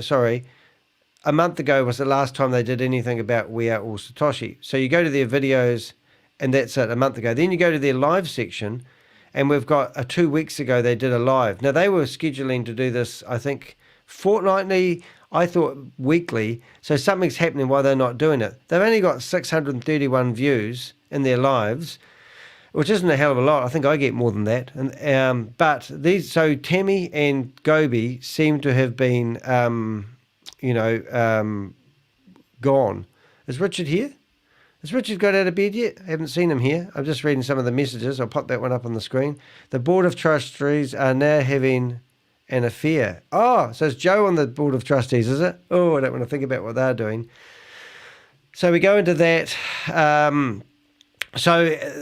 Yesterday what happened, because everything happens all the time, but yesterday happened no question and answer. And if you were on the webinar and you posted any questions, you basically got... hey, Pix, come here. Oh, who's this little fella? Say hello. Say hello. We'll put you on a big camera, eh? Say hello. Is he Daddy? Is he Daddy? Look at that. Are you sleeping? Dad got up early. I get out of bed at 5:30 this morning, and this boy, I have a shower, and this boy's standing by the shower ready to go to work with Dad. And the my studio's in the front of the house. Oh, he's so tired, but he loves his dad. Whoa. Pixel is probably 20, 21 months old. And he's just the best dog ever, aren't you? All right, there you go. All right, so, yeah, so anyway, so no question and answer. What the hell happened there? All right, let's go back. Go question and answer. Not there. There we go. Yeah, so things are happening, and it's all the time. Oh, look, Pixel, we got a comment. Hey, Pixel, lots of love hearts. Yeah, and there's no Lucky and no Sharvis Baby. There is Sharvis Baby. So who is the board of trustees? We don't know. Who has got the money in the vault? We don't know. Was there any money in the Vault Horizon? Well, we do know, don't we? Crypto G's proven there's no money, but we've seen money transferring around from the same entities and also going into wallets that have been empty for 700 days or dormant for 700 days.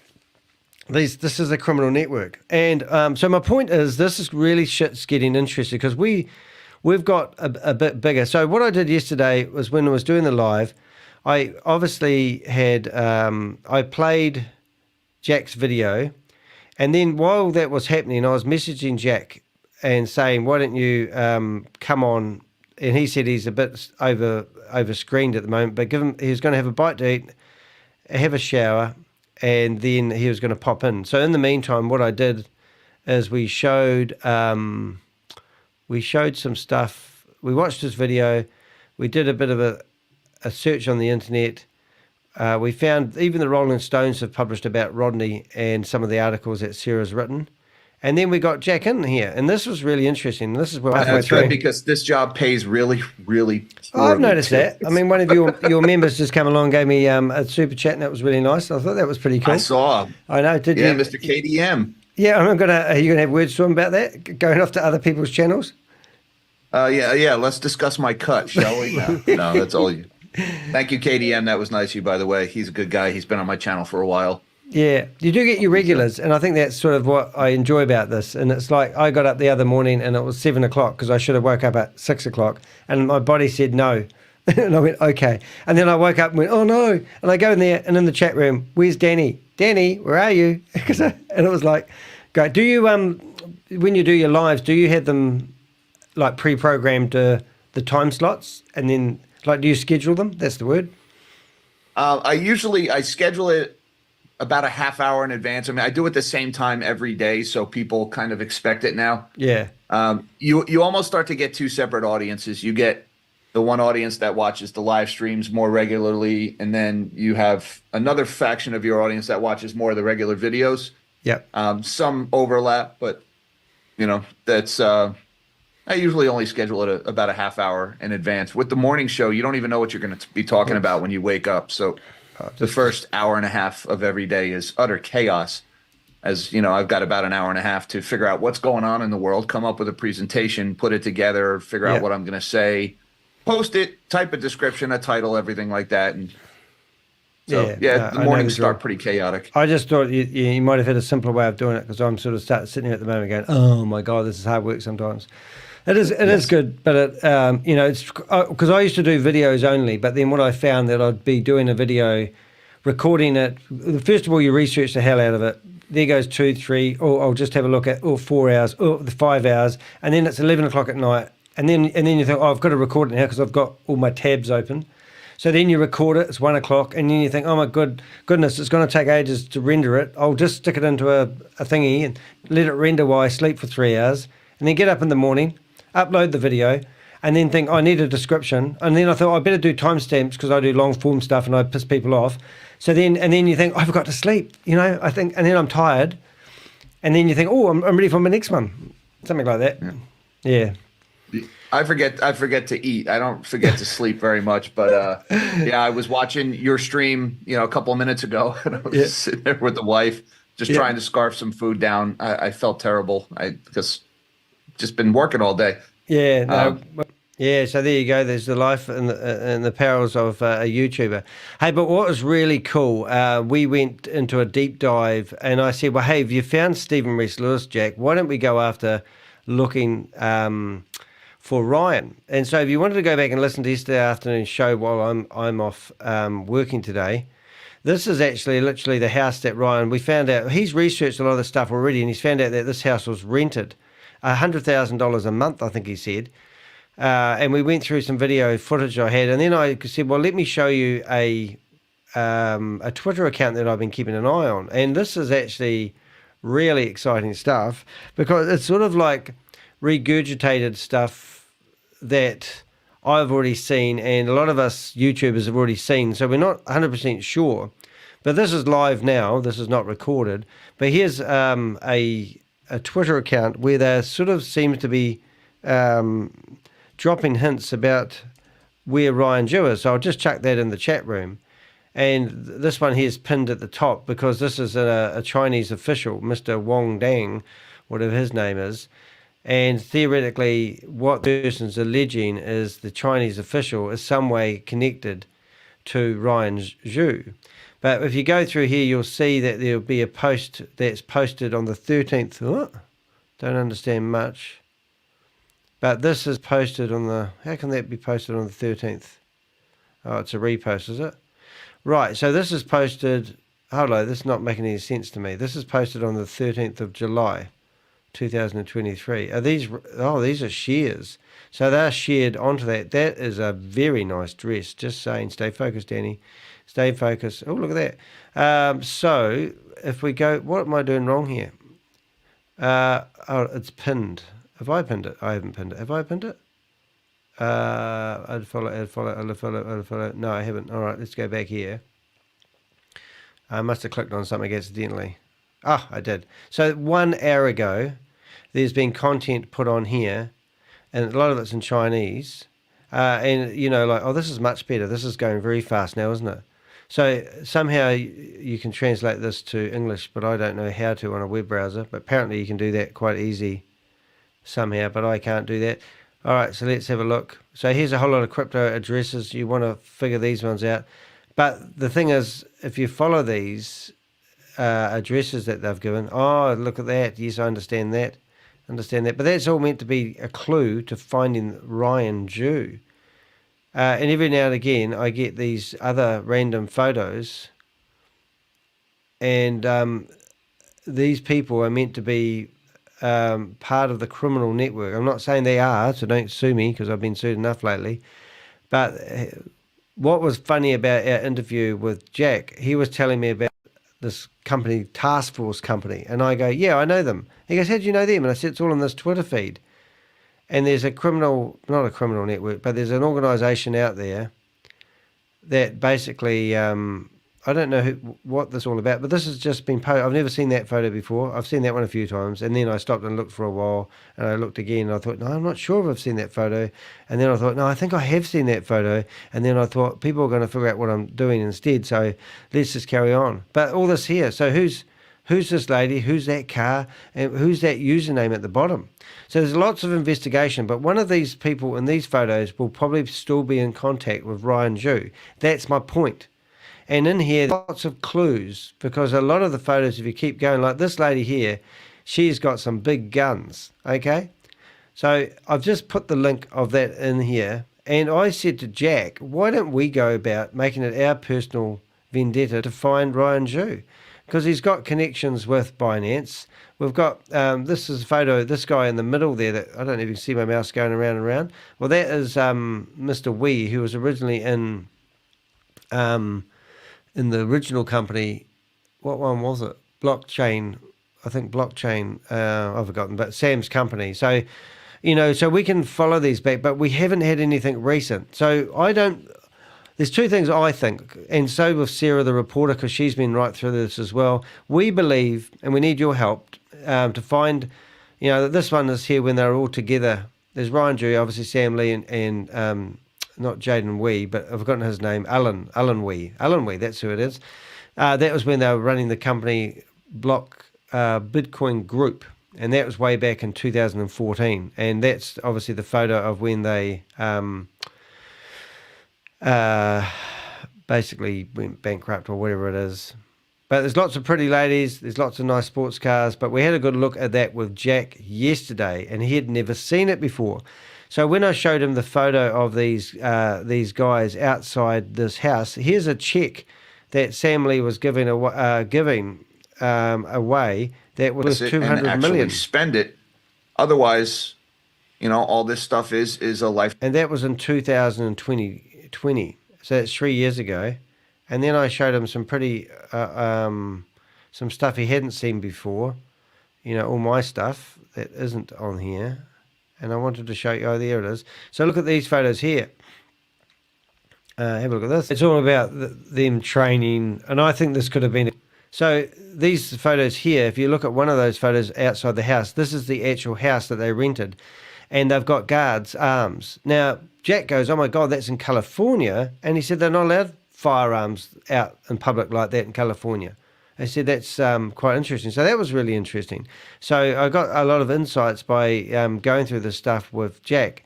And then if we go back to these cars that they had, like they've got McLarens. I think they're McLarens. I'm not flash enough to know what type of cars these are. They stole my car and they put it in the garage. Yeah, but have a look at that video. You might learn something. Send me links. The links are in there, Bob, but I'll give you a special one. That's the link. And I will give you that link twice. I will send that to you in Telegram, WhatsApp. Where are you? Where's Bob? So you call Bob Wilson here. And there we go. Alrighty, so that was pretty cool. What are we going to do now? It's 7:30. I've got about 45 minutes left. Definitely have a look at that there. I'd love to get to the bottom of it. And somebody just shut the door. They don't like me talking. And then probably that was about it for us. We did, I don't know what else we did, but being able to work with these other YouTubers and someone as bright as Jack Gamble is actually just absolutely awesome. Imagine if the Crypto Ponzi Scheme Avenger actually managed to find with his Avengers the location of Ryan Jew. Wouldn't that be friggin' just hilarious? All right, so the other one that was funny, if you want a bit of funny stuff, is so that was the video that was the domain name C's video with Jack in there, and we went through a whole lot of evidence and we sort of talked about a lot of stuff. Let's go trying something new. Richard comes to mind. Has Richard been in here yet? And no one's brave enough to come on and talk to me in real time, eh, you chickens? Well, that's just no good. If you wanted to do that, give it a go. Go on, give it a go. I want to see if it works. Invite, copy, send the invite through. So there you go. Invite, go to that link and you can come in and say good day to me. No pressure. I'll leave that up for a second. And then the second one, so that was that video, and then we must have gone back to yesterday's one, because what we did, that must have been in the morning. The morning one was quite a good show. So flip back to that one. I'm Danny DeHick, a.k.a. The Crypto Ponzi Scheme Avenger. I know I am. I'm here to name and shame anyone running or promoting a Ponzi scheme or a scam.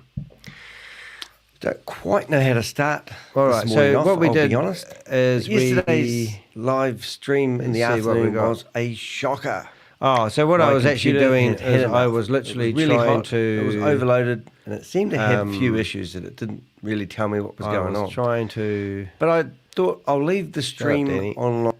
What I was trying to do is I was trying to finish off my 10 top most wanted, and I did that, and that was all very good. And I can do this quite easily now. I'm sorry for people who've just tuned in and wondering who this guy's all about. I actually haven't used the software I'm using to broadcast with. So I've got my top 10 most wanted now, and if you come here you can see that in the video. But what the fun part of the day was we crashed the video of, so we're going on about that thing again. I'm sorry, I'm going to find it in a second. I haven't done the timestamps yet. So same thing in yesterday's morning where all Satoshi stuff is Chavis didn't actually,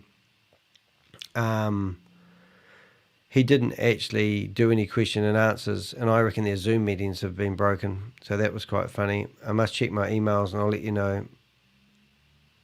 So we're going to go to the end, near the end. Let's think.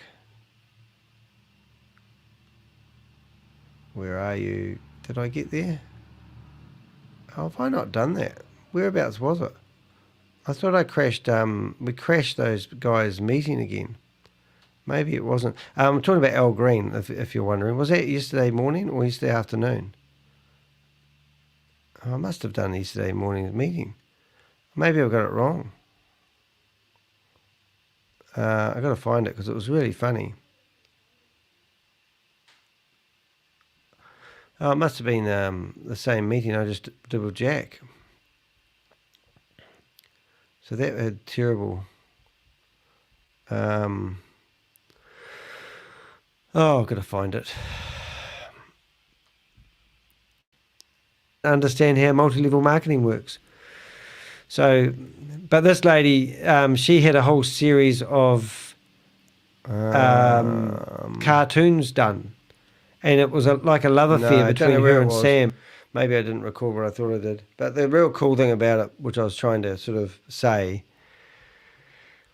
is that, what I was trying to say, I don't know, my brain's gone funny, is that we went into that Al Green videos, and the guy was literally upset with the fact that some guy had hacked into his meeting and basically rebroadcasted what they don't want on the internet. And that he was giving them a riot act about what was actually happening and why it was actually, you know, he was basically complaining that this guy had hacked into the meeting and rebroadcasted their stuff and causing a whole lot of disruption, and that guy was me. But what he didn't realise is I was in there twice with my Zoom meeting, and I basically went in there and then he says, oh, there he is, and then he kicked me out. It was such a laugh. The fact that I'm pretty sure that meeting was the bad one, so it wouldn't have been that one. You know, sometimes you just know something's on your fingertips and you think, if I just push a little bit harder, I think it was actually a couple of days ago. Maybe I'm getting a bit senile, guys. We'll do that back. In this or any other binary. The system is now identifying where these groups of any more than 3 levels of binary with exact matching are happening, and notices will be going out. I might have been this one. What else can someone have? I just told them that it's happening right now and put a link in, and they still... From Chiago, directly from stage. I heard it, others heard it. Unfortunately, because we are not limited to one account, we need at least 3 to get our 2 little $25 qualifiers, right? So you can have your top spot, and I don't know where that background noise is coming from, but you got a left qualifier and a right qualifier that allows you to have 3 positions. There are others that do have family positions and other things in that, which is fine. But some... I'll just go there. Cause havoc, and so will the Avengers. So we had one of our Avengers in there today actually chatting to Carl Miller, which was a bit of a laugh. So here we go. On a daily basis to keep this afloat and going and sailing perfectly, and a year strong. That's a big statement in these turbulent times out there. So yay. Cause havoc, and so will the Avengers. So it's just quite good, really. I won't go into any lives today, but I think we're sort of losing it a wee bit here. So what I would like to do is actually just go and do some basic searches. So what I really like at the moment is to do a search on Steve Reese Lewis, and I'd like to see how far reached. He's coming up in... so if we went filters and we went today, this week, if you search for Stephen Reese Lewis, obviously my one originally has come up, which is great, and it's got 1,000 views. That's more than I normally get. As I said, I used to get 5,000 on my videos. The second video was basically meeting Jack for the first time. He popped into the meeting, so I did a video about that. It was brilliant. That was the video I just showed you. And then we've got this one here, which is quite interesting. So let's have a wee listen to this one and see what we've got here.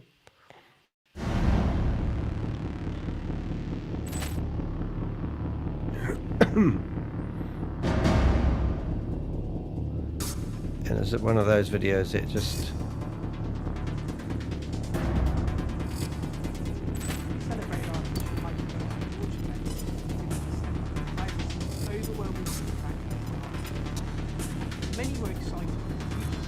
What is this thing? I'm not going to play that. But anyway, so these were the interesting things. What has he got there? I don't like the background music, just saying. Scam. I don't know what these type of videos are all about, but this video's got 1.9 views, and it was produced 7 days ago. And I don't know, they just seem to chop up bits and pieces all over the internet and use other people's content by the look of it. Just saying. So we've got arrest Bitcoin Rodney. Obviously we've got Jack's video there 12 hours ago.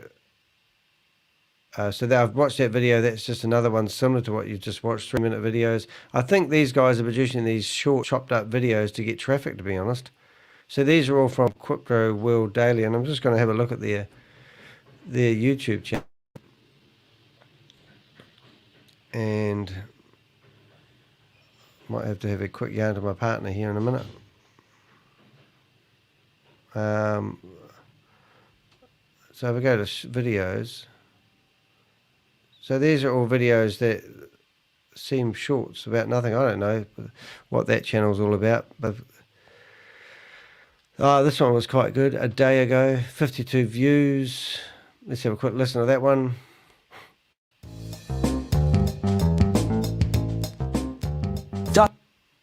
It will trawl the...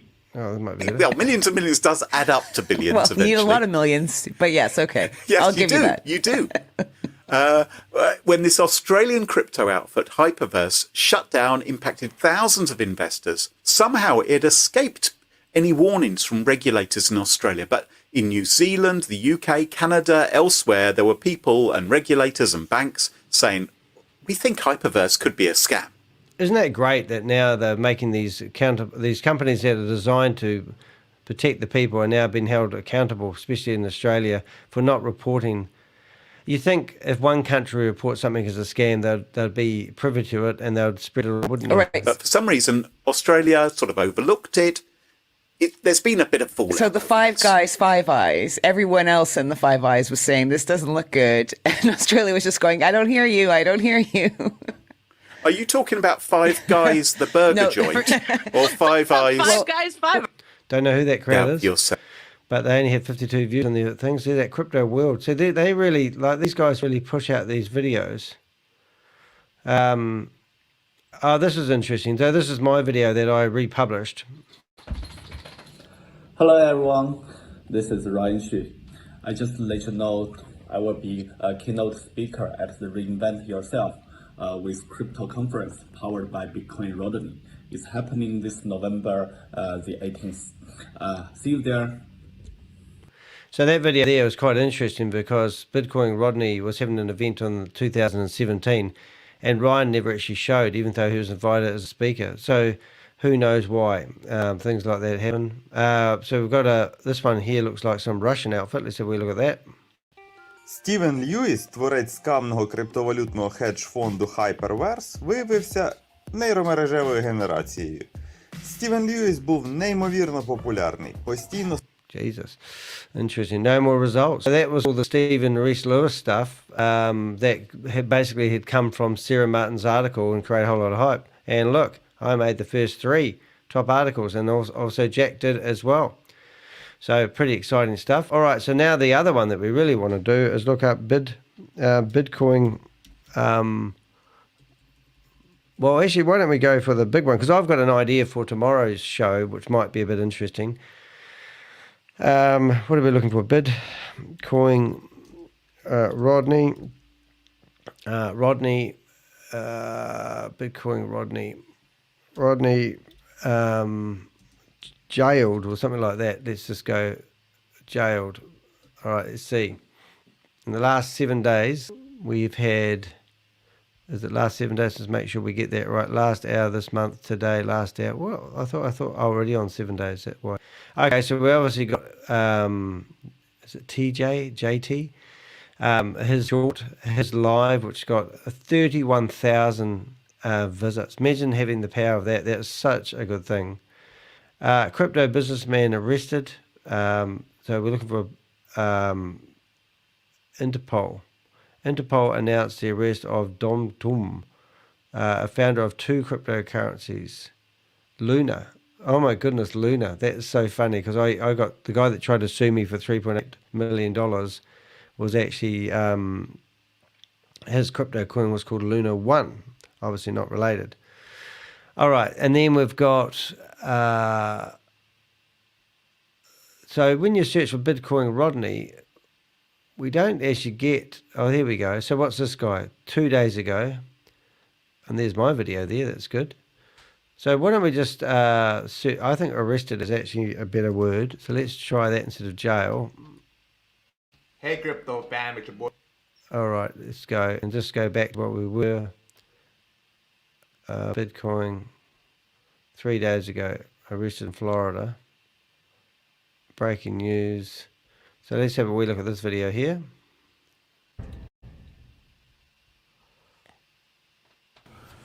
Welcome to the channel. On this channel, what I do most of the time, as per request by my viewers, is I review income opportunity systems, platforms, and even training products. If it's make money online that you're after or steer yourself away from a potential scam, make sure you find that subscribe button and also click on the bell notification icon.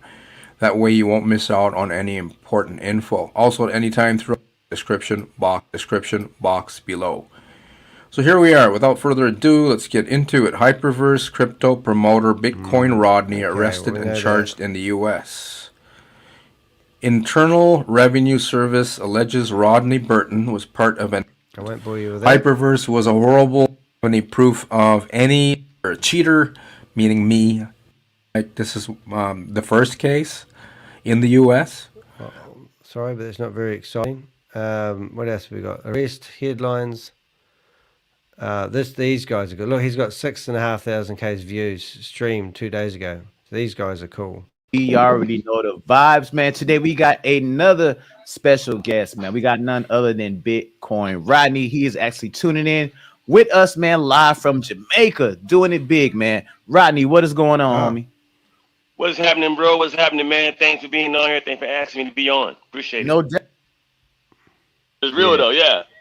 Well, that's weird because I searched for Bidney, Bidney, and then I thought I filtered for the last 7 days. Last hour, today, this week. Oh, that's it. So let's do this again. All right. So what have we got? Breaking news. Sex approved. No. 2 days ago, Breakfast Club. Oh, is that the one? I think I did see one. On the platform, this you guy's can't cool. withdraw that money. Your money has to be on the platform for 600 days before you can withdraw it. However, the straw that breaks the camel's back. You see, DJ Envy invited on a guy by the name of Bitcoin Rodney to the Breakfast Club a couple of years ago to talk about crypto. We are the Breakfast Club. We got a special guest in the building. Yo. Bitcoin Rodney. Yo, what's up? What's up, Bitcoin Rodney? You the man. So explain who Bitcoin Rodney is. Bitcoin Rodney is the average Joe out here trying to make the above average decisions to help a lot of individuals. He had a backstory that included some jail time. Tell us a little bit about your story, man. I know, you did, 5 years in prison? And then you came out and you saw a whole lot of success, man. Like, what was that experience like? And once they get out of prison, they usually have a story of being down and on their luck, down to their last, and they magically find the elixir to making millions of dollars. So in my chat room, we've just got Bob. Oh, this is quite cool. So I can pin. You should get a thumbnail, Bob. I'll give you a nice crypto thumbnail. Just saying. Sarah Martin and I have both. I gave it to Sarah, and then she's been corresponding with the person. Oh, that's what I forgot to do. I forgot to show you the back end of that crypto account, didn't I? We'll just drop this for a second. Oh no, we won't. We'll just carry on. But basically, this is a video which I was actually funny watching. This is Spencer. Now, Spencer, if you go to the homepage of my YouTube channel, you'll see that I follow his videos. And he talks about HyperVerse. This guy is actually a really good homie. Is that what you call him? Because he talks about how it's so stupid that people invest in these platforms. And then I'm watching it, and then we go back to Bitcoin Rodney. And then, what did I... Yeah, this, but yeah, look. I don't know how he feathered me in, but it was a bit of shock. Today, we got to truly see how destructive Bitcoin Rodney was. Rodney Burton, the promoter of HyperFund, has been arrested and charged in the USA. He is currently incarcerated.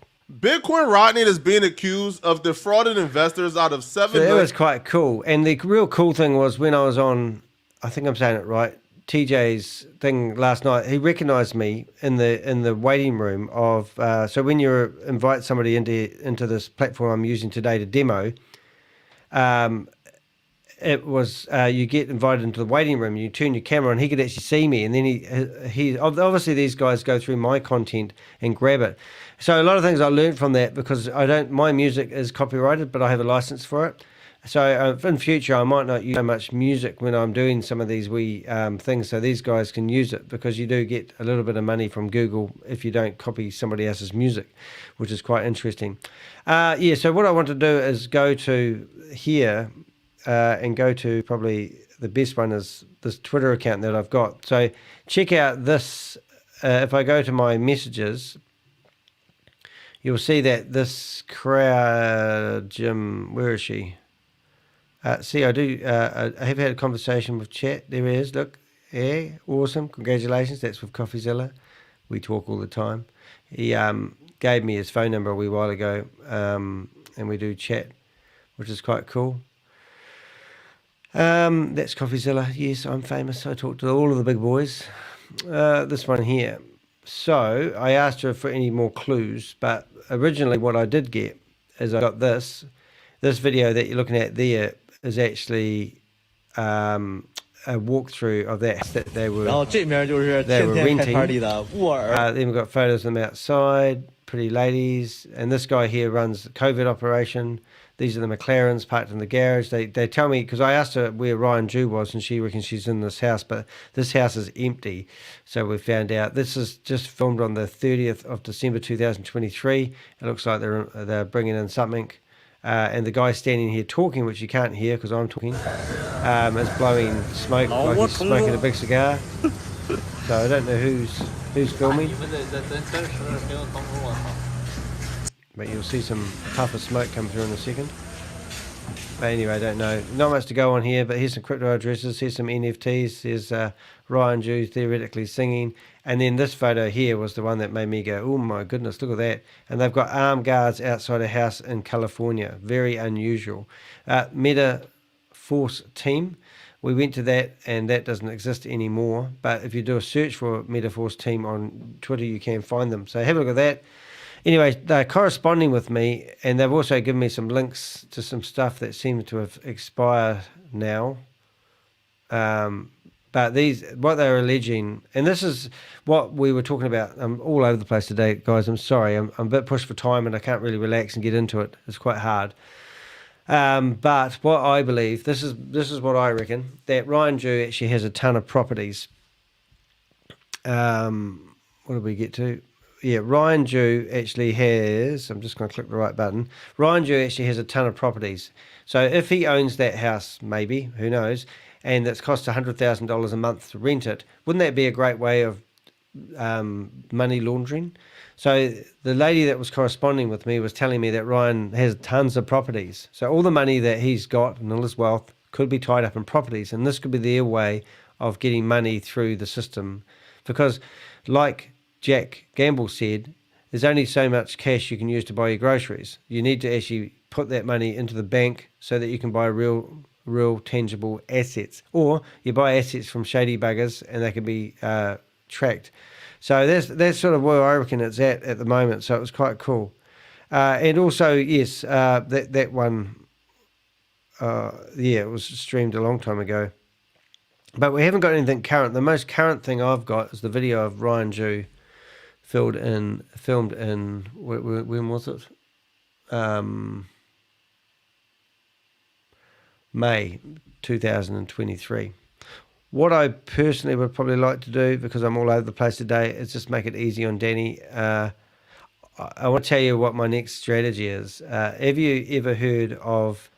so let's just have a look at what other news we've got. We've seen that one. We've got that wee short that I did. So we're searching for Bitcoin Rodney arrest 2 days ago. Capital Show. Oh, is this our... Oh, because is this a guy that's in our channel? What's up, guys? Welcome back to the Wrench Capital Show. Well, Bitcoin was not only manipulated today, but the SEC itself was hacked. Somebody got into the X, formerly... Great voice, that guy. Big, deep in the throat of... Okay, so what about this guy? I'm your boy Jojo with another crypto story. In today's video, we're going to discuss the arrest of Very Rodney good Burton, sound. also known in the crypto space as Bitcoin Rodney. Let's jump right into it. United States authorities arrested and charged Rodney Burton for allegedly defrauding more than $7 million through a fake investment scheme, guys, according to allegation from the IRS. You would think that these criminals would see everyone else in the crypto space who have been caught and convicted will learn not to make the same mistake. Yeah, I know criminals are not the smartest people in the bunch, but come on. Burton, also known as Bitcoin Rodney, was charged in Maryland with allegedly promoting the HyperVerse crypto investment scheme, according to court filings. HyperVerse, also known as HyperFund, HyperCapital, and HyperNation, was an unincorporated organization established around June 2020, the filing said. A network of HyperFund promoters in the District of Maryland and elsewhere made fraudulent promotional presentation to investors and potential investors, according to the filing by Andrew J. Accardi, a special agent with the IRS Criminal Investigation Department.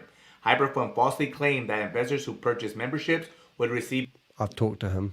between 0.5% to 1% daily in passive rewards until HyperFund doubled or tripled the investor's initial investment. The filing alleges that Bitcoin Rodney received 562 wire transfers from customers totaling around $7,851,000. Let me ask you guys, would you believe that this man knew anything about finance, let alone crypto? The dude looks like a straight scammer. Rodney was arrested last Friday in Florida. The HyperVerse crypto scheme resulted in thousands of people losing millions of dollars, according to an investigation by Guardian Australia last month. The scheme was run by an entity called Hypertech and promoted and run by CEO Stephen Rees-Lewis, who appears not to exist according to the local newspaper. I always feel terrible when any of our crypto bros and sisters are scammed. Please do your due diligence when investing in anything, guys. Cross your T's and X's multiple times. Anyways, I hope you enjoyed the video. If you did, hit the thumbs up and sub to the channel. Jump on our crypto train to 500 subscribers. I appreciate all the support. Until next time. Yeah. Hey, crypto fan. All right, so what we'll do a follow-up on these stuff lately. And look at my lovely, my content. Pretty cool thumbnails, I reckon. Something interesting I would like to have a quick look at. And I don't know if you guys are going to see this. You probably can't see it. But I'm going to actually bring up a, I hope you can't see that picture. Where is it? Library.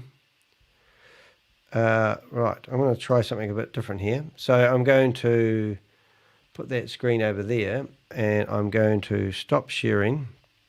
And then I'm going to do a presentation.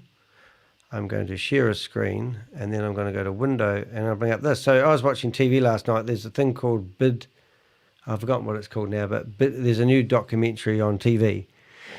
And my partner said, hey, you should take a photo of this. And it says an estimated 4.9 billion was invested in crypto startups in 2017. So this is right where Bitcoin Rodney was really getting into it. And it says studies show that up to 78% of these were scams. So what does that tell you? Isn't that just, isn't that wicked? So that tells you that I'm not going away anytime soon. So some of the biggest scams that you might be familiar with is, and what I want to do now is basically, oops, try to get myself back to a screen. I'll do a presentation, share my screen, go to window, go back to this, and now we've got, this is it. No, let's go to that one. I'm not sure what looks better really. What I thought we would do is I reckon we should go hunting for two people, and one is Ryan.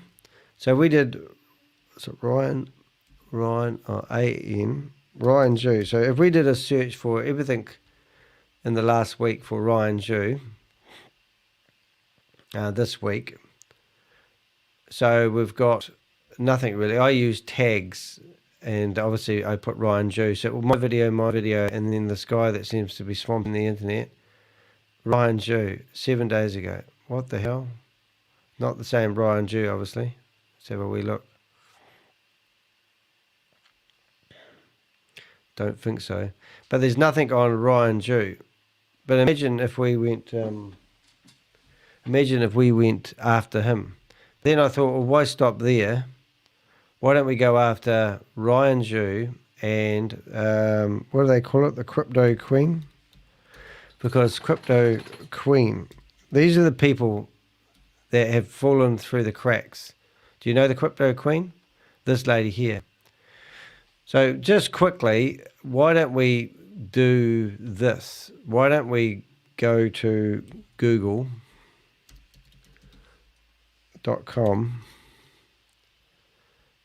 and why don't we find the Crypto Queen, right, and find a really good photo of her, which probably is going to be quite simple.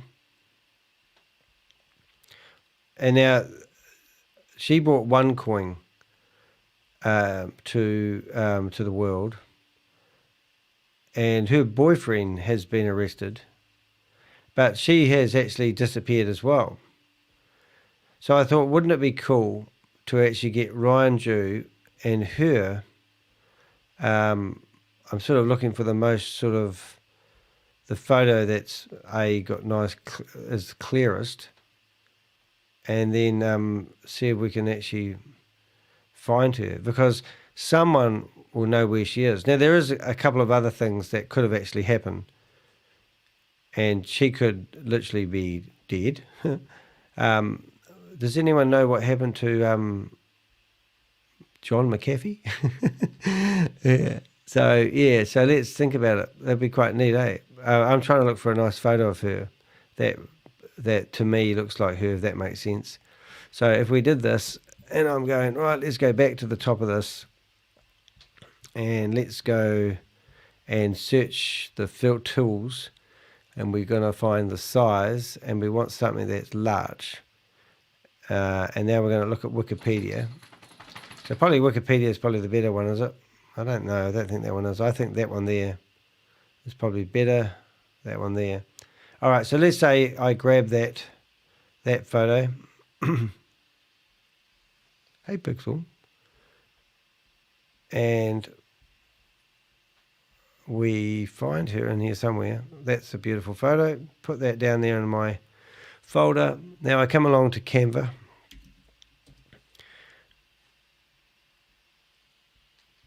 And this is just an idea. I mean, what do you guys think?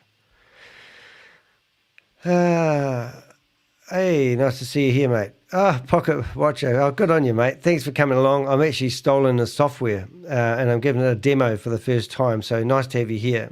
Absolutely awesome. We had a great joy this week finding the real Stephen Reese Lewis, and it's given me an idea of something that we could do. And there's two people that are in crypto world at the moment, and that is Ryan Jew and the Crypto Queen. So I thought what I could start working on is a blank canvas, and hopefully without too much difficulty we'll be able to find the photo I just dragged. There she is. I thought I'd drag her in there, and then we will take out her background, and I thought we'd go on a hunt and see if we can find Crypto Queen and Ryan Jew, which would be quite exciting. Let's see if we can get rid of that colour. That's better. All right, and so we've got her sitting there. I do like, so let's say about there. Probably about there is about right for now, and then we'll go edit, and we'll tell it to put a nice shadow on the background. There she goes. Looks like something's come through on the back. tidy that up. Shadows, edit, whoops, edit, background remover, remove. I don't think we need that. Gonna make that noises. Yep. All right. So that's cool. Now we go done. All right. And then the other one we need, I think I've already got a photo, but we could have a look for Ryan. Where are we, Danny? Here, Crypto Queen. So what is Crypto Queen's, what is her real name? What is the real name? It's probably on her Wikipedia, isn't it? I say, so that's her name there. Okay. His partner, Crypto Queen, FBO's top 10 most wanted list. How about that? Yeah, I reckon we can find these people. I mean, there must be, if somebody's in the top 10 most wanted list, and we can find people like Stephen Reese Lewis, who wasn't in their top 10 wanted list, then why don't we, I'm just going to put her name in there for later, there her name is, and I'll also do Crypto Queen. But why don't we go after them ourselves? I mean, somebody's got to find these guys, and what a great story. Somebody from the bottom of the earth found Ryan Zhu. So let's go Ryan, I can't spell his name, that's not going to help. Ryan Zhu, HyperVerse, suppose that's going to be it. Now we're going to do the same thing, as we're going to go to images and look for a really good photo of Ryan. There probably ain't. Oh, but then again, we just got a whole lot of new ones, didn't we? Actually, I tell you what, I've actually got another one which I can probably use. I'll see if I can bring it up. I just had a whole lot. Where is it? Let's have a look on another computer. Won't be a second. I actually saw a photo of him and his what looked like a girlfriend or wife. Let's see if I can find it.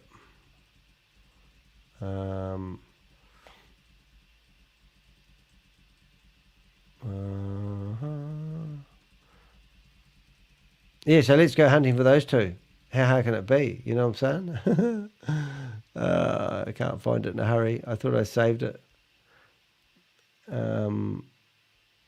It's a photo of him. Actually, it's in here somewhere. So if we go back to this lady here, well, this, I think it's a lady. What the hell, that's doing that. We go into their media. There might be a photo here of Ryan that might be just ideal. That looks a bit weird. But there's a photo where he looks like he's taking his girlfriend out for... Oh, that's really good. That's probably a really good one, isn't it? Because that's the one that they used in that Prime thingy. So let's have a look at that one. And let's see if there's any other smashing photos of our boy.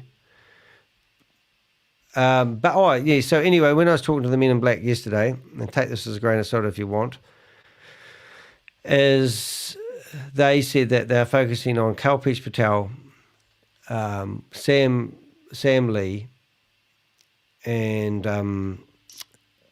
Ryan Zhu, because they reckon they'll never get Kalpesh Patel, but they want to actually make it very blatantly obvious that he's not a man to do business with. And if you do business with him, then you'll be focused on with the Men in Black. So I thought that was quite interesting. So, but all the other people like Stephen Reese Lewis, I was bitterly disappointed with the fact that no one's really interested. Oh, that's the photo I was thinking of doing, but we can't have that on there.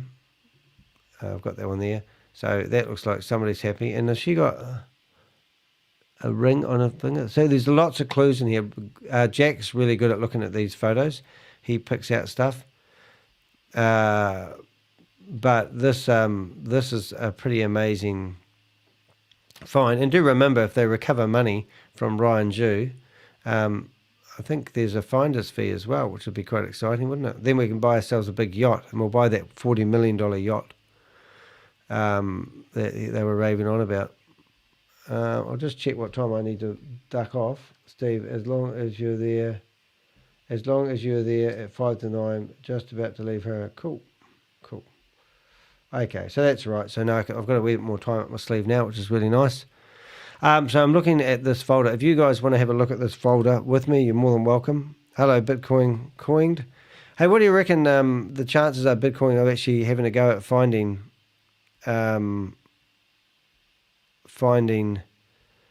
this lady? Bob and Crypto G be on boat trading like Wall Street. You guys would. It's cool. Problem with the software I've got now is new software, but it's not as interactive as what I were using. So it's going to take a wee while for me to adapt. So I really appreciate you guys sticking with me, because it's just sort of like we've got to try new things. What I am hoping is that you guys will give it a go and come on live, or anyone that wants to. Remember, the invitation is still here. I actually have got a few more minutes up my sleeve now. But if you want to try going to that link and coming in and saying hello, it'd be neat to know how that works. But I'm just going through all the photos, looking for the best photo of Ryan Zhu, because I know I've seen photos in here. What the hell is this? This is some of the what is that? Is that the Batmobile? But the guy that's in that photo is meant to be part of this, or let's call it a Boom Boom security company that's meant to be part of the criminal network. I mean, what? So there's a diplomat, a Chinese diplomat, that's meant to be part of this criminal network, and the fact that some weird things have happened with the involvement. Is that who I think it is? Yeah, but what this Twitter account is alleging, that there's some shady things going on. Who's this one here? Let's have a look. The biggest quality of life crime we have here in San Bernardino County is the illegal cultivation of marijuana, particularly in our rural communities. Today, the County Board of Supervisors passed an urgency ordinance that will assist the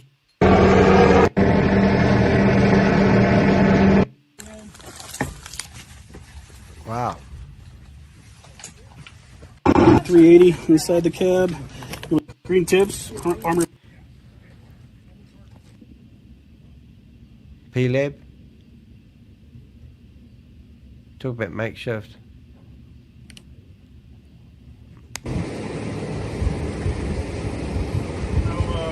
Step down the metamidofos.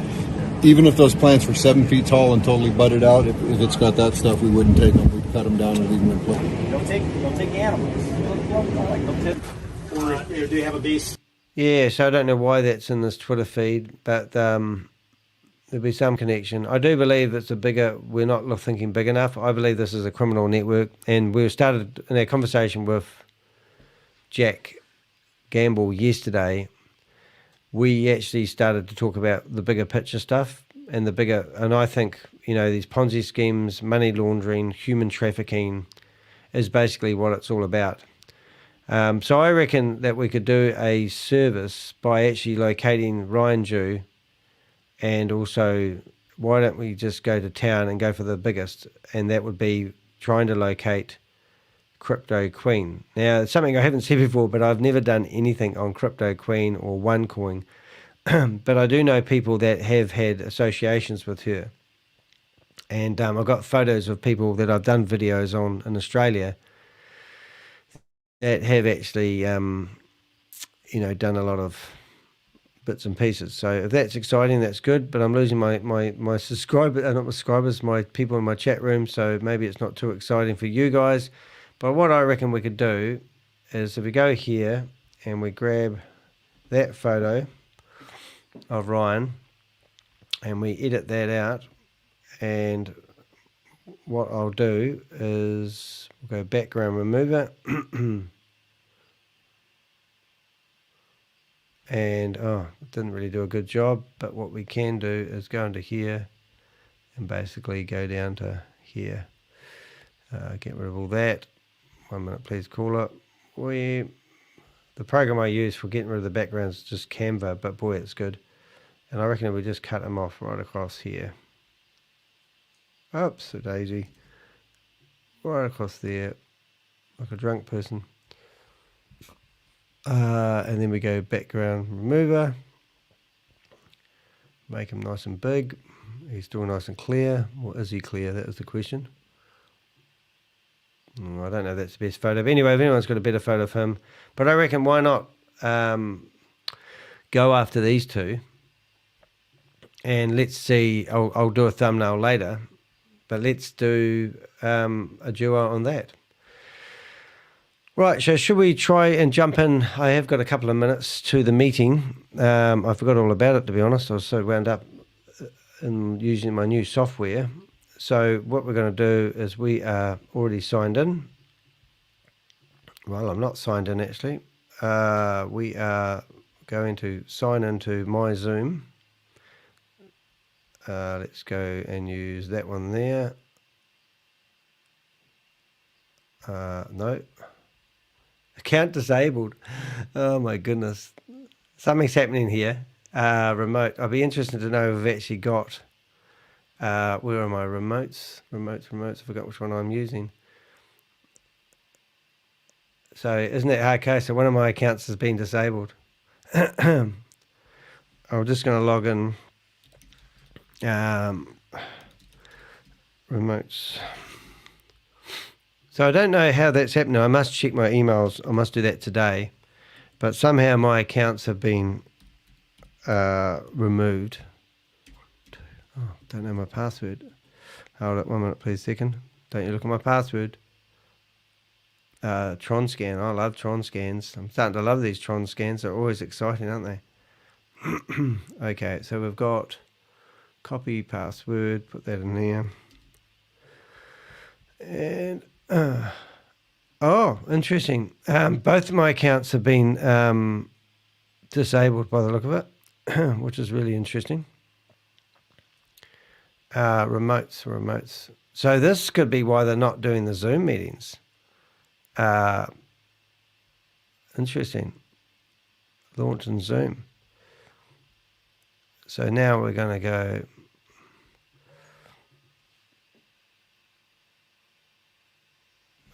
Yeah, so this is actually really interesting because I've got throwaway accounts, but they're telling me that my accounts have been disabled, which is hello Pixel. So I'm now going to try going in with my master account, which will be interesting if that's been blocked again. But this is actually no, it hasn't. Right, so if I go in with guns blazing with that one, that's not going to work out very good, is it? So let's just change a couple of things there. For example, my name. Crypto Ponzi Scheme Avenger. Do you think I'll last long in there with that name? I don't know if they can see who's in there, actually. So let's just go Sam Smith. Real high-tech name today. Sam Smith. Danny DeHeck. Boom. Change my photo. Wonder what photos I've got. Got any photos? Change. 1 second, please, caller. Well, should we go with Crypto Queen? Oh, he looks like a good guy. Let's go with him. So the fact that these accounts have been disabled is actually a good thing because it means that either reporting to Zoom is working or they may be having the same problems. So this might be why they're not doing their lives because I'm sure they can see everyone that's in the meeting. Why the hell is that taking so long? Come on. So now I need the meeting name. It's one good thing about here. At least I keep everyone's identical. I feel like I'm here by myself. That's the problem with what we're doing at the moment. Oh, well, let's just grab something's gone wrong there. Let's go save. For some reason that's not working. Refresh. It didn't save it, did it? Okay, Sam. Gerald. Holiday. Let's make up some random name. Gerald Holiday sounds quite good. He sounds like he's on holiday and he's called Gerald. So let's save that first. Let's go here. Let's pick a name thing. Let's go to pick him. Oh, that's better. Something went wrong. All right, so now what we're going to do is try to get Zoom. Try to bring up the Zoom meeting, and we're going to go join, and we're going to get rid of that in a minute. Zoom links, and we'll try the basics. and then we'll go to password and launch meeting. So now I assume that you guys aren't going to be passcodes changed. So has anyone got a new passcode for the meeting today? Error. Wait a minute, try again. So let's just try the basics. WAAS, join. No. Let's try the Zoom meeting link, leave and join. Unable to join that meeting, that's encouraging. Is there a meeting actually happen? See, I'm totally in the dark now. What have we got? Unable to join this meeting. Lots of fun stuff's happening today. Oh, silly me. Yeah, that would be a good idea. Now that's interesting. I can't click on the damn thing. Oh my God, now what's happened? Okay, so I can't click on that because if I click on it, it brings it up. Okay, so let's just go and do it the old-fashioned way. We'll go to YouTube. Thanks, Susie. I suppose you've sent that to me. I've just obviously oh, there you are. Oh, you're awesome. I've got a link now. We'll have a backup. I'm just going to get rid of some stuff, but that's my plan. Let's go after Ryan and them. Let's get rid of some of this news. Ah, look at that. Report to Zoom. Report to Zoom. Unable to join meeting. Report to Zoom. Associate email of your account if you do not have a Zoom account. Provide the email. Ah, interested. Don't know what's going on there, but I'm just having a look at my Zoom account, and it tells me I've been logged out again. I'm just going to persevere with this for a second. What have we got? Email. I'm just going to find my actual Zoom account. Copy password. So that's interesting. Right. So it tells me report to Zoom. So my accounts, I've lost both my accounts to Zoom. So how is that possible? Here you are running a scam, and Zoom will take favor with the people running the scam because I'm rebroadcasting their meetings, claiming I'm probably breaking their terms and conditions. And they've shut my account down. So I better start reading my email. 10 people watching. Doesn't that tell you everything? You will climb through the ranks. We have 11 ranks in our system. Every single one of the ranks is named after a token or coin, and most of you will recognize those names of those tokens and coins, some of the most common or most popular coins that are out there. Once you achieve one of these ranks, once you achieve that business volume, you achieve the rank, your daily capping on your check match is increased automatically at that point, and then you are also eligible for the Ascension Club reward that goes with that club. Now, every single one of the Ascension Club rewards is paid in the coin that the club is named after. So if we have a look at the first rank, that is Sheba. Sheba has a check match volume of $100,000 in your left. Sorry, it's a bit loud, I forgot. Interesting enough, so I've had all my accounts, my Zoom accounts closed down. Check match reward. Which means I have now to go back to Zoom and say what the hell is going on and explain everything all over again. So it actually just so time consuming. It actually makes me feel like I don't want to, actually do these jump and Zoom things anymore. Okay, we're allowed to. But then again, it could actually be the green people. What do they call it? L Green, because they are also part of it. If I achieve, for instance, So who knows? But interesting days, I tell you guys.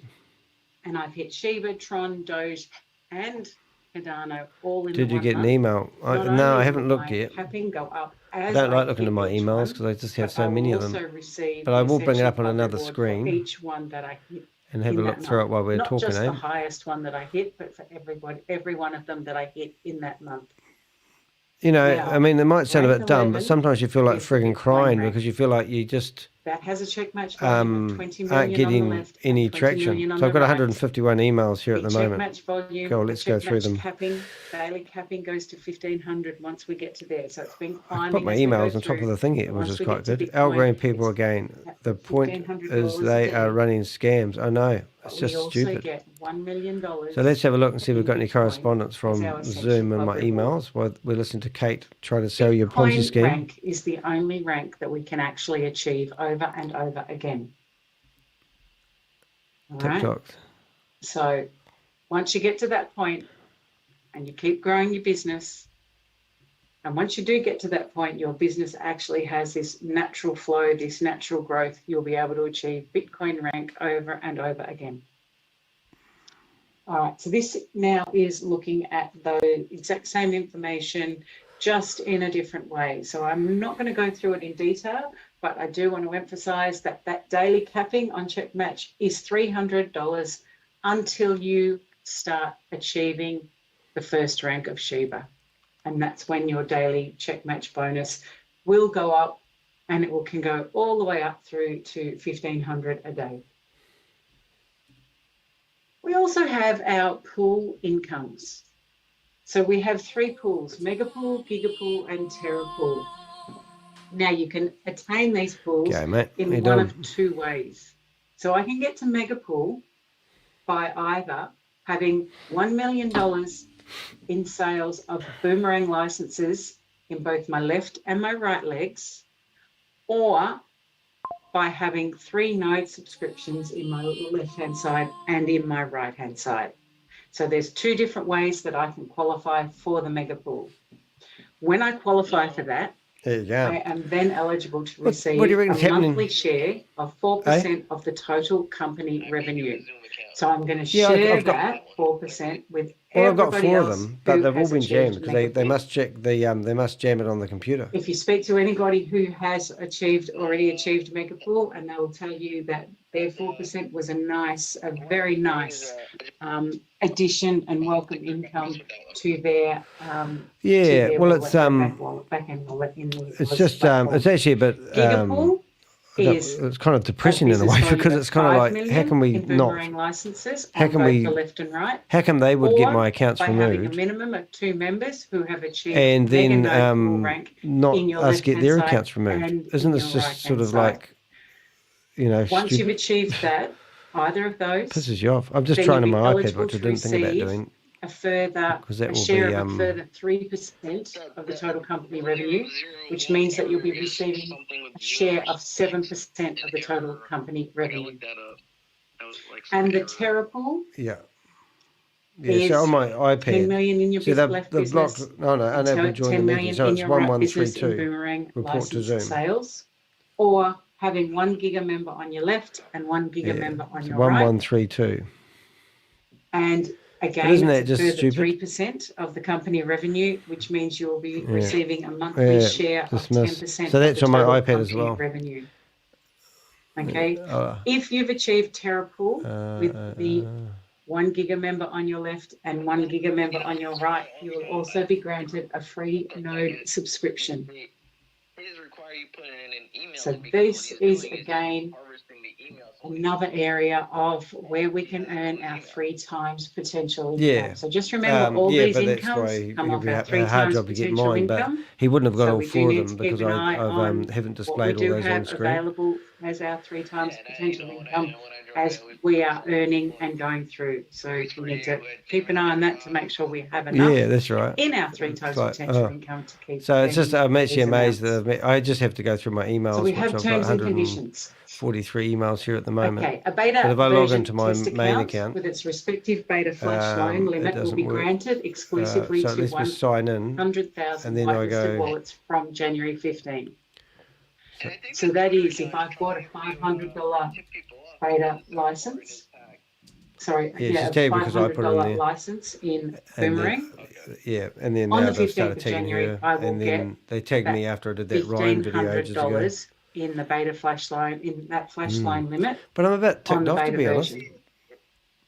Then, once the MVP launch happens around the 1st of March, Users who have obtained one of those licenses will then be able to access their 300 times flash loan limit.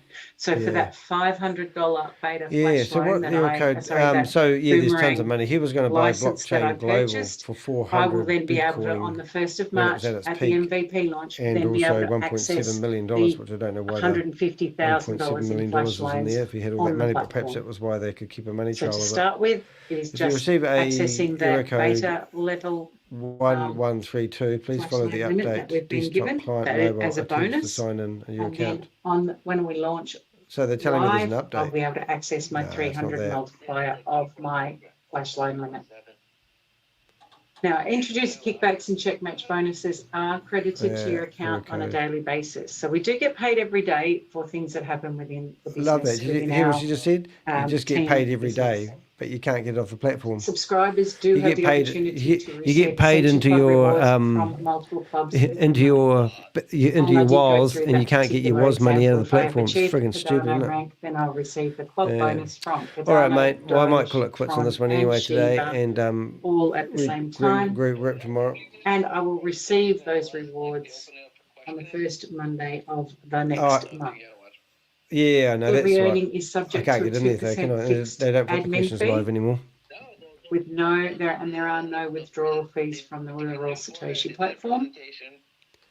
We also have 3% dividends of our contributions to the Vault Horizon, and they are paid monthly. And pool income will be calculated based on the total company revenue for the period starting from the first day to the 30th day And then I of can't the month. access any. So we have come to the end of the presentation today. I would like to thank you for your time, for your attention. If you have any questions, you need some more information, please make sure you go back to the person who brought you along today and ask them some of your questions. But gratitude for exploring the future of trading. Yeah, no, they've shut down all 4 journeys of my Zoom accounts, which is just ridiculous. So I can't actually do anything. On that note, I will hand it's dropping back down over again. to you, Grace. It's good. Kate, that was absolutely marvelous. What was so friggin' marvelous about it, you dumb cow? Excuse me, Gracie. Fallen judge. Because you provide a certain emphasis on certain things that she is the worst presentator I've heard. It is nice and fresh when you present it. Thank you so much for that excellent presentation. Nice and fresh. You're welcome. Thank you, Grace, for those lovely words. Those lovely words. Now, next, we're going to have Pascal. Pascal wants to share some information with you. Are you ready who's this lady here then, eh? That's the theme of you. today.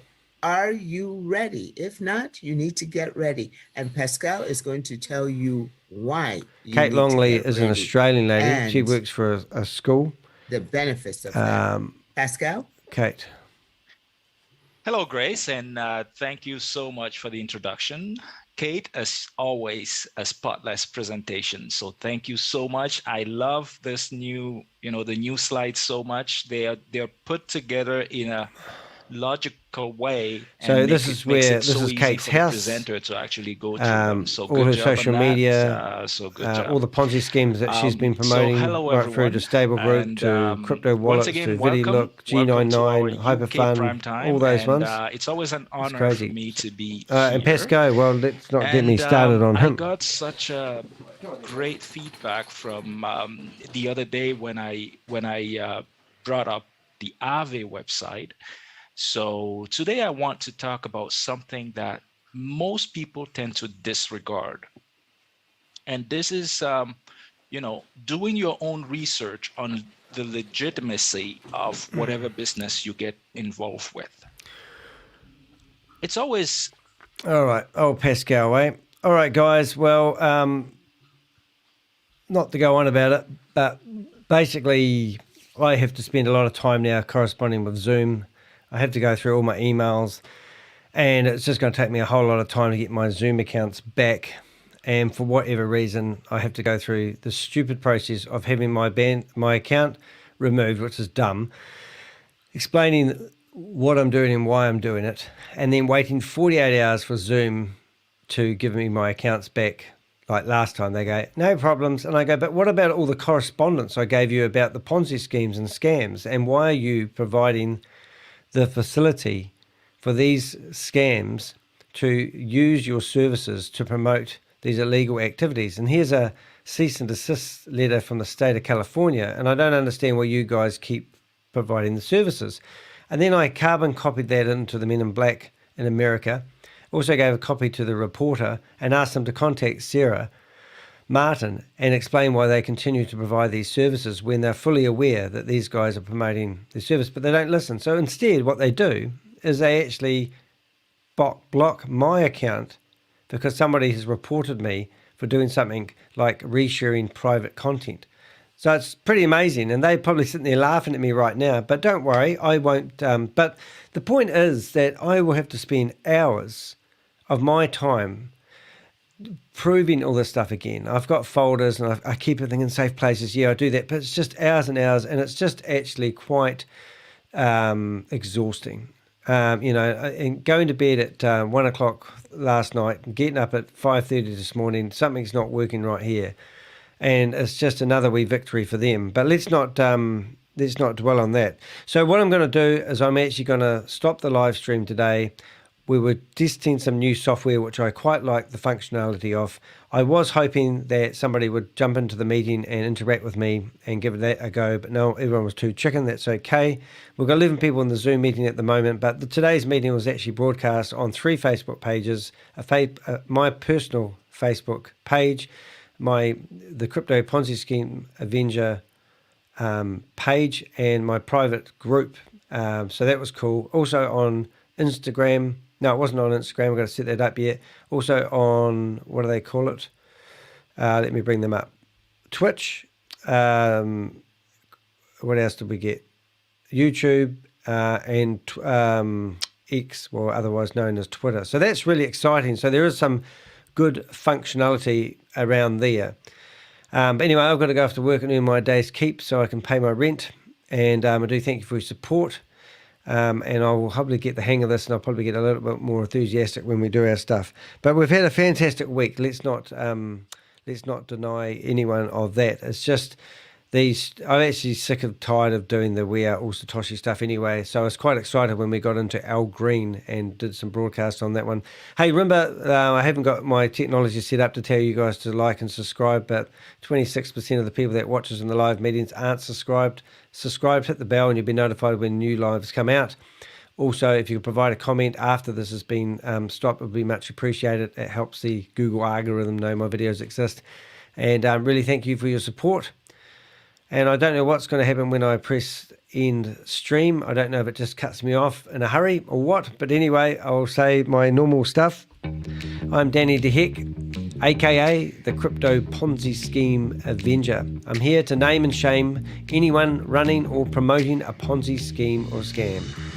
And I'm doing my part as an activist against exposing these companies. And I've got a large database that I'm building on anyone that is in these in these Zoom meetings trying to build their multi-level marketing empires.